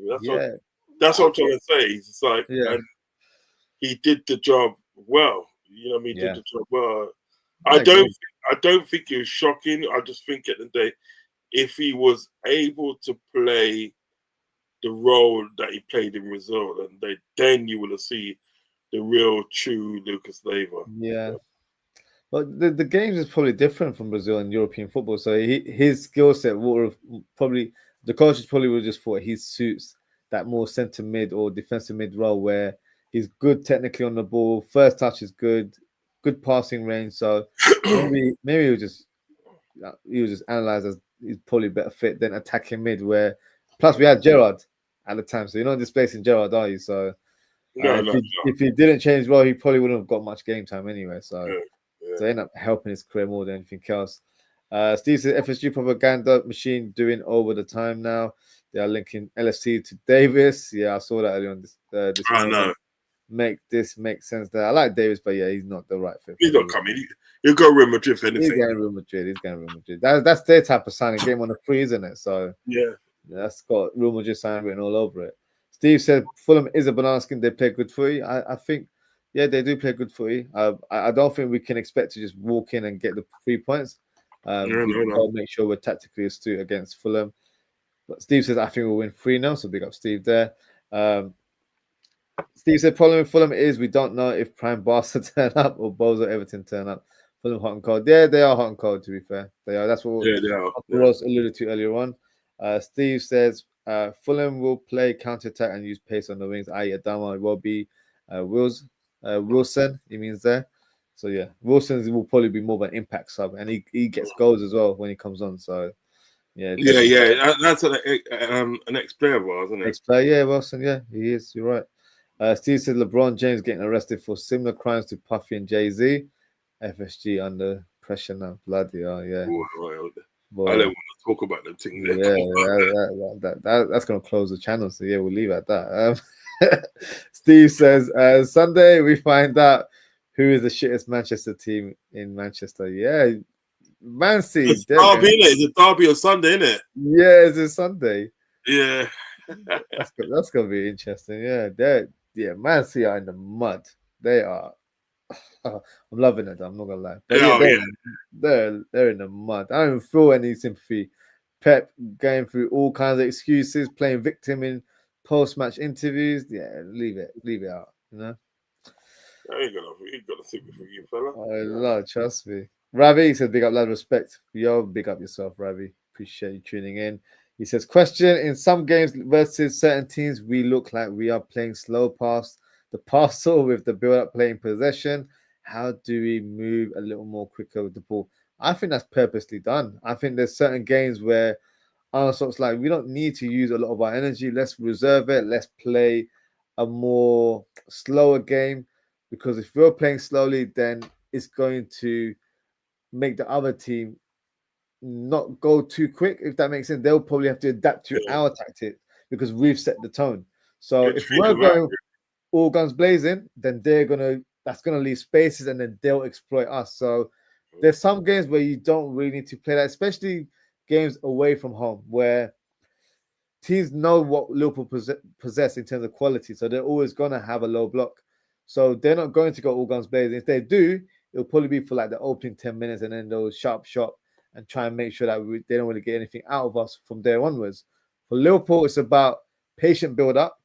And then as we get warmed up in terms of like the opening 20, 30 minutes, that's when you see us creating more attacks. So I think it's tactically presented by Onslaught. I think it's kind of like his approach for playing certain teams, especially teams that, you know, respectively aren't on Liverpool's level. So we don't need to try and just wipe them out altogether. So I don't mind it. I feel like it makes us less predictable. I think under Jurgen Klopp, and don't get me wrong, I loved watching football under Jurgen Klopp, but everyone knew what was expecting from a Jurgen Klopp team. We were always going to go 100 miles per hour. With this one, you're not quite so sure. And the beauty of our team now is that Onslaught changes tactically during games, where we might play a certain way and then we might deploy a different tactic. So we're very unpredictable. So, you know, this is tactics that, you know, we haven't seen a lot over the years, and it's refreshing, in my opinion, to see a coach doing that. Well. It's working, isn't it? It's working, and it's working as well. So you've got to respect what he's doing. Ravi says Arsenal regret selling him. Who's he referring to? Probably thing in it. Smith Rowe. Yeah, I think you're right, Ravi. I think the thing is, Arteta never gave him a chance, so I feel like do you know what's crazy? They need a player like Smith Rowe in their team right now. When Odegaard was out, he would have been the perfect player to come in and take over. But they didn't have anyone. They loaned out Vieira as well, so they don't have any kind of player to play that number 10 was. So he's gone back to Porto, isn't he? Yeah, he's gone back to his former club. So yeah, didn't work out for him. No, it didn't work out for him at all. Ravi says, I would love Dan's to play games over Nunes. Do you know what? I feel like if Dan's presents a good impression in these cup games we've got coming up, I can't rule it out because I feel like Dan's has good quality on him, a really good player. So I remember us doing a match preview last season and he scored like a crazy hat trick for the youth team. And we're both like, do you know what? We need to give him a chance, And look at that, he got his chance, and we're talking about it right now. So yeah, because we saw it happening, we saw it happening. I think his dad used to be a footballer, didn't he? Yeah, Neil Dan, isn't it? Neil Dan, yeah. He used to play for Palace as well. Yeah, he was a good player. To be fair, he was decent. Yeah, he was good. I mean, you even look at sort of like the goal he scored against. I can't remember now. I can't remember if it's Luton or one of them teams they scored when he dinked the goalkeeper. Dan's just dinked the goalkeeper, man. Just like so. When you look at sort of like Dan's and the young lad, you look and say like he has literally got an eye for goal. He knows where the goal is. Do you know what I mean? Yeah. And I think at the day, listen, and the only way you're gonna find out these guys are good, is to give them a chance. Give them a chance. It's true. It's so true. You gotta give them the opportunity. So hopefully, Dan's is available and ready to play against Southampton. I think it'll be a good game to introduce him back to the first team. So, looking forward to that fixture. Ravi says Gakpo has to start, man. Yeah, we've got him in the lineup. We believe he should start as well. Ravi says that United squad is depleted. Tell me about it. I'm all for it, though. I'm all for it. Yeah, I love it. Yeah. So Ravi said Mount is a criminal, big money for nothing. They're all criminals right now, if I'm being honest with you. They're all stealing living, mate. They're all stealing. They really are. So, yeah, they all are. Martinez, Maguire. Yeah, I think he was trying to help you out in terms of the player we were talking about earlier on. So, it was Maguire that we were alluding to earlier. Ravi says, no one in UK, Europe are going to pay full price for these bums. No, they're not. They're going to have to take their losses. You're going to have to. Simple. Yeah, simple as that. Ravi says, Arsenal sniffing around Dan Ashraf. Is it? That's interesting. Oh, yeah, because Edu is going over to Nottingham Forest, which is such a bizarre appointment. It must just, that bag must have been saying a lot because that's not the move you'd go over to, right? So that bag must be hefty, for him to be moving over to Forest. So interesting. Yeah, interesting. Ravi says the Roy Evans was hard as well to take, not winning anything. Yeah, I think the Roy Evans team, we were really good attacking, but I think defensively we were quite poor.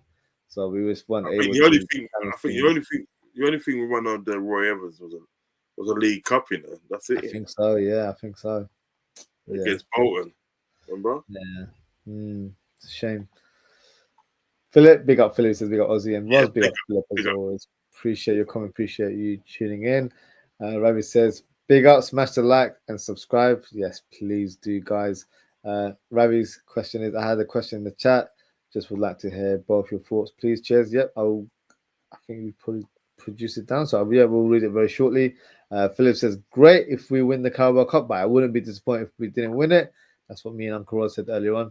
No harm done if we're out of it. It doesn't mean nothing to us.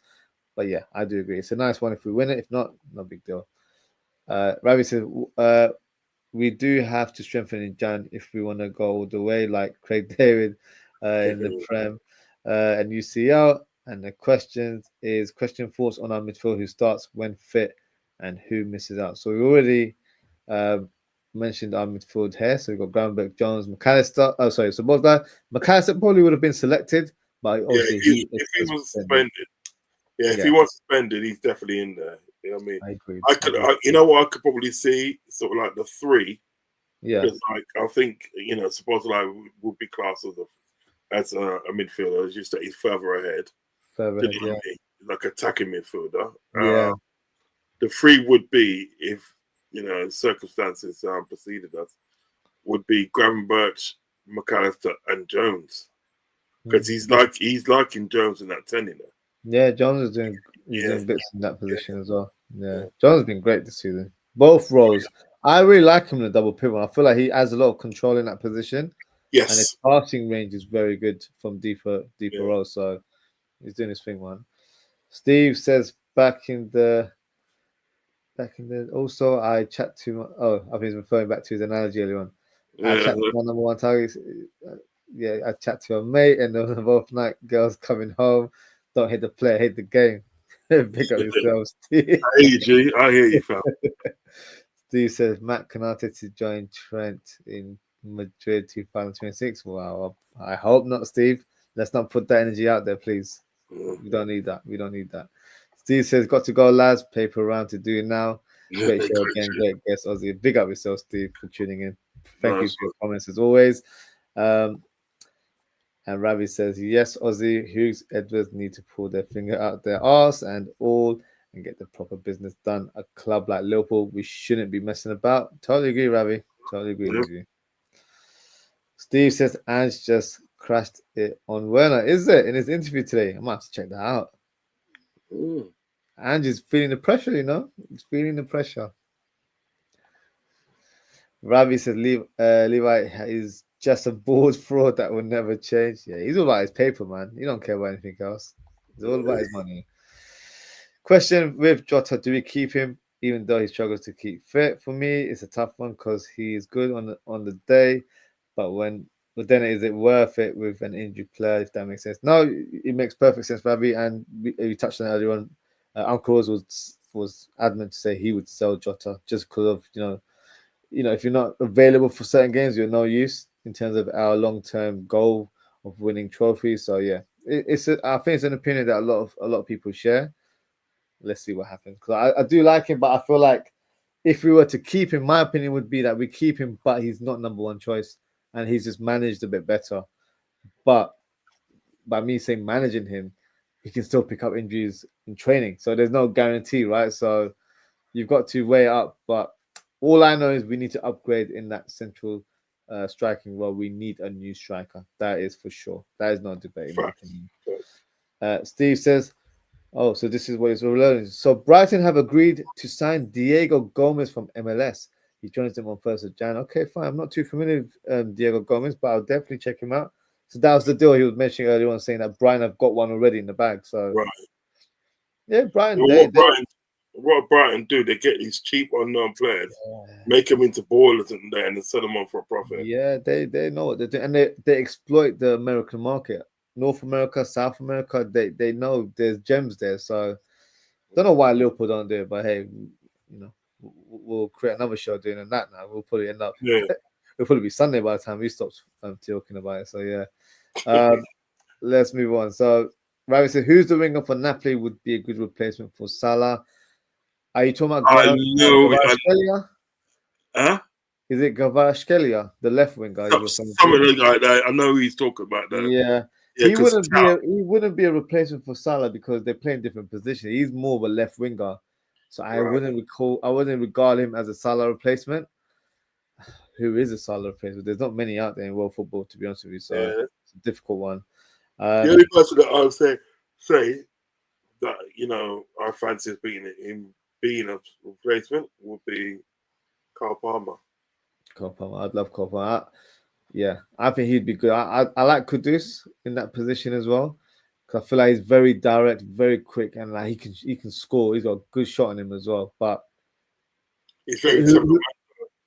Sorry, he's very Kudos is very temperamental in his attitude. Yeah, do you know what I mean? Did he get? He's the one that he got a red card recently, didn't he? He was like, yeah, he's pushing a couple men out the way. That was quite funny though. You know what I'm saying. But with no disrespect to sort of like Kudos, I do think he's a good player. But I think what we need, for sort of like replacement for sort of like Salah would be a calm player, and I think that's sort of like Carl Palmer is all about his business. He just goes about his business and does that makes sense. And comes home, scoring these goals and he's to me and he's a perfect replacement. Yeah, and he can play in the right wing. Do you know what I mean? He can do that. Do you know what I mean? I think Kudus, he's probably like when Salah first joined Liverpool, where Salah was like crazy fast when he came in, but then the Salah we have now, he's more calm, he's more composed, he's more of a playmaker now. So like a Cole Palmer that you're describing. So it would be interesting. I don't want that situation to happen, but it would be interesting to see what the club would do if Salah was to leave. But for me, I'd rather keep Salah all day long. He's gonna leave one day, though. He will leave one day. So we've got. That's what I feel like. What Liverpool should do. They should basically extend Salah's contract, but then sign like a young understudy, so they learn off Salah, and then you've got a ready-made replacement without you trying to find someone. Because when you know you're finding a replacement for a world-class player like Salah, the price has gone up. So you got to be smart with what you do as well. Steve says Nunes to West Ham on loan in Jan with option to buy. If that's the rumor, that is an interesting rumor. Whether it will happen, I don't know. I doubt I it. don't see him going to West Ham though. I don't see it happening. Like, he's not that annoyed about his situation at Liverpool. It's just that we don't think he's good enough to take us forward. So I feel like he'll probably hold out for a bigger club, in my opinion. I think he goes back abroad, to be honest. I think he goes. Yeah, I don't think he stays in the Premier League. I agree with that one. I certainly do. Steve said promote down to first team. He has been training with the first team. It's just that he picked up an injury a few weeks ago, so he is currently involved with first team training, from what I'm aware. Steve says Trent Doherty, baller for LFC, might see him in the cup. Oh yeah, they're good. They're good. He's good. Yeah, I've seen him a couple of times. He looks decent. Yeah, he's decent. He's I think that's the one that is from Northern Ireland. I think he's from, because you got another one and they from like more like you got Southern Ireland and you got like Northern Ireland, right? Okay. And I think one plays on the left and one plays on the right. Both of them quality. Yeah. We got, and they're both like kind of like mixed race Irish guys. Do you know what I mean? Yeah, they are quality, my friend. Yeah. I think one of them, we nicked him from Man United's academy. Did we? Yeah, he was with Man United's academy, but obviously things weren't going too well for him there, and he's come over to the good side, mate. And he's like, I think that's the Northern Irish guy. Quality, good on the ball, really good on the ball, mate. Yeah, and, I hope we see him in action. To be fair, I saw him a lot more last year because he was making a good impression last season. So need to keep an eye on him because he looked like a real special talent. Yeah. Ravi says, I'm in general to the midfield question. Yeah, big up yourself, Ravi. Ravi says Rod is trying to offload his Robbie Keane and Jay Spearing shirts. He will give you them at cut price, like Del Boy, if you're interested. You don't have those Jay Spearing shirts, do you? Don't listen to Ravi, man. Don't listen to Ravi. Ravi's bad mind, man. Ravi's bad mind. Ravi says, anyone know when Costa is back? No, I've not heard anything regarding Costa. I think it will be at the end of December, if I'm quite right. End of December, yeah, because the ankle injury, that's what we know. But in terms of the extent, I thought it was going to be like a small injury, but it doesn't seem to be the case. So clearly it hasn't healed, and obviously he's still in rehabilitation right now. So hopefully, he's back in action very soon because he is needed. We need to rotate Robertson, can't play him every week. So yeah, he needs to. He was supposed to be back. To be fair, he was supposed to be back before Jota and them, but I see. Like he be back. Might have been a recurring thing as well, isn't it? Yeah. Let's see. Steve says Brighton plan to bring in Gomez and sell Belieber next month for 50 million. That's great business. I don't think they're selling for 50 million. That's someone that's really like the popular guy right now. He's the flavor of the month, Belieber. So I don't think I think 50 is too low. I'd be very surprised if he goes for that price. Steve says Salah replacement or close third place is Yamal. Yamal would be a dream signing, but they are not letting him go whatsoever. No, they're not realistic. You stand more better chance, of getting Nico Williams to gain. Yeah, it's true. Yeah. It's true. It's very true. Steve said Dan's played on Tuesday in the Champions League under 21. He scored. Well, that's very good. Yeah, he did, didn't he? Yeah, he did. Yeah, it's very good. And then Steve says Kelleher interesting Man United. They can jog on. That's what I got to say to that. Yeah, jog right on. Don't stop jogging till you fall off a cliff. They're not getting him at all. They can have one of our other reserve. We don't know. They're not getting nothing from us. We don't need nothing from us. You know what I mean? Stay in the mud, man. Stay in the mud. They ain't taking one of our players at night. Or to get him out of the mud. Do you see Onana's mistake? No, I haven't seen it. Yeah, so he dribbled. He came out the goal, passed it, and then they scored an open goal. Man, it was shameless. Yeah, it's quite funny though. It's kind of funny. Not gonna lie. I love it though. I love it. Yeah. Fabi says Question for you both: thoughts on rivals saying we haven't played anyone too tough yet? I just think let Stop them talking, talk, innit? but Just stop we are talking. walking the talk. Listen. When they say that, it's because they've got nothing else to say about us. Because we are surpassing everyone's expectations. Liverpool fans and other fans, they all expected us to crumble after Klopp. They Yeah. weren't thinking Arne Slot's that guy. They just thought he was another board fraud. It's not the case. You're ball fraud, you know. That's a ball Yeah, fraud. it's not the case. So for us, we're definitely surpassing everyone's expectations, and it's all you're always gonna get. No one gives Liverpool credit. Let's be honest. Even when we won the league Yeah, title, we never get the credit. So yeah. when you hear our fans talk that nonsense, just let it be talk, and just say, look, we'll let the football do the talking, because that's how we're gonna win. So fans will always have an opinion, and rival fans will never give you their real opinion about this sort of thing. So yeah, I would say don't worry about it too much. We're doing our talking on the pitch, and right now we're getting wins. So that's all that matters right now. And see, Steve said, "Did you see Onana f up? It was so funny." That's why I was just telling Uncle Ross. So Uncle Ross, check it out, man. It was funny. I'm gonna watch it there and laugh my head off. He's just clueless at times, man, when he's on the page. But that is the last comment. So big up to everyone. Appreciate your involvement. Made this into a very special show. Big up to Football with Ends. Big up to Steve. Big up to Daz. Big up to Abdul Rahim. Big up to who else we got? Got so Ravi. many. We got to Ravi as well. Big up to Anton earlier on. Big up to Nick. So yeah, big up to yourselves, guys. Appreciate you getting involved. Yeah, a lot of comments. Big up to Philip as well. Philip sent a couple of comments earlier on. So yeah, big up everyone. Thank you for tuning. Thank you for sticking with us in these late hours, and thank you especially to Uncle Ross. We've been going live for 3 hours and 22 minutes. So look, Love it. I didn't even tell him when we started the show how long it was going to be. But he hasn't given me indication that he wants to leave. So that shows you the love that he has for myself and for the channel. Yeah, So, man. So yeah, big up yourself as always. So Uncle Roz, thank you as always for coming on the show. Please let the people know what you got going on, where they can follow you on social, and also please let them know about your channel and how they can find you and how they can subscribe to watch your content. First off, pleasure to be on the show tonight. It's been great. It's been really great. I loved coming on this show and we're just getting into it. And we don't even watch the clock in it. We just get into it. And it's trust. True. Talk, and it's just really, really good. So listen, it's a pleasure to be in the show. Any single time you need me for your show, I'm there, man. You just follow at me, I'm there, man.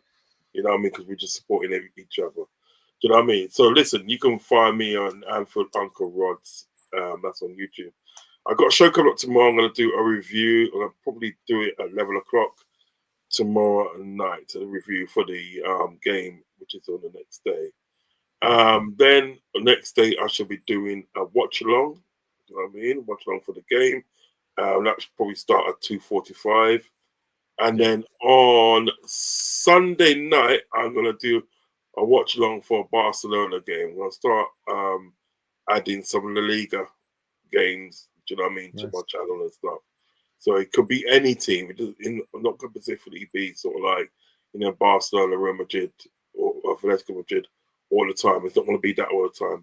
It'll be like the random teams and the teams that you don't expect, like Celta Vigo and, you know what I mean, teams like that. Do you know what I mean?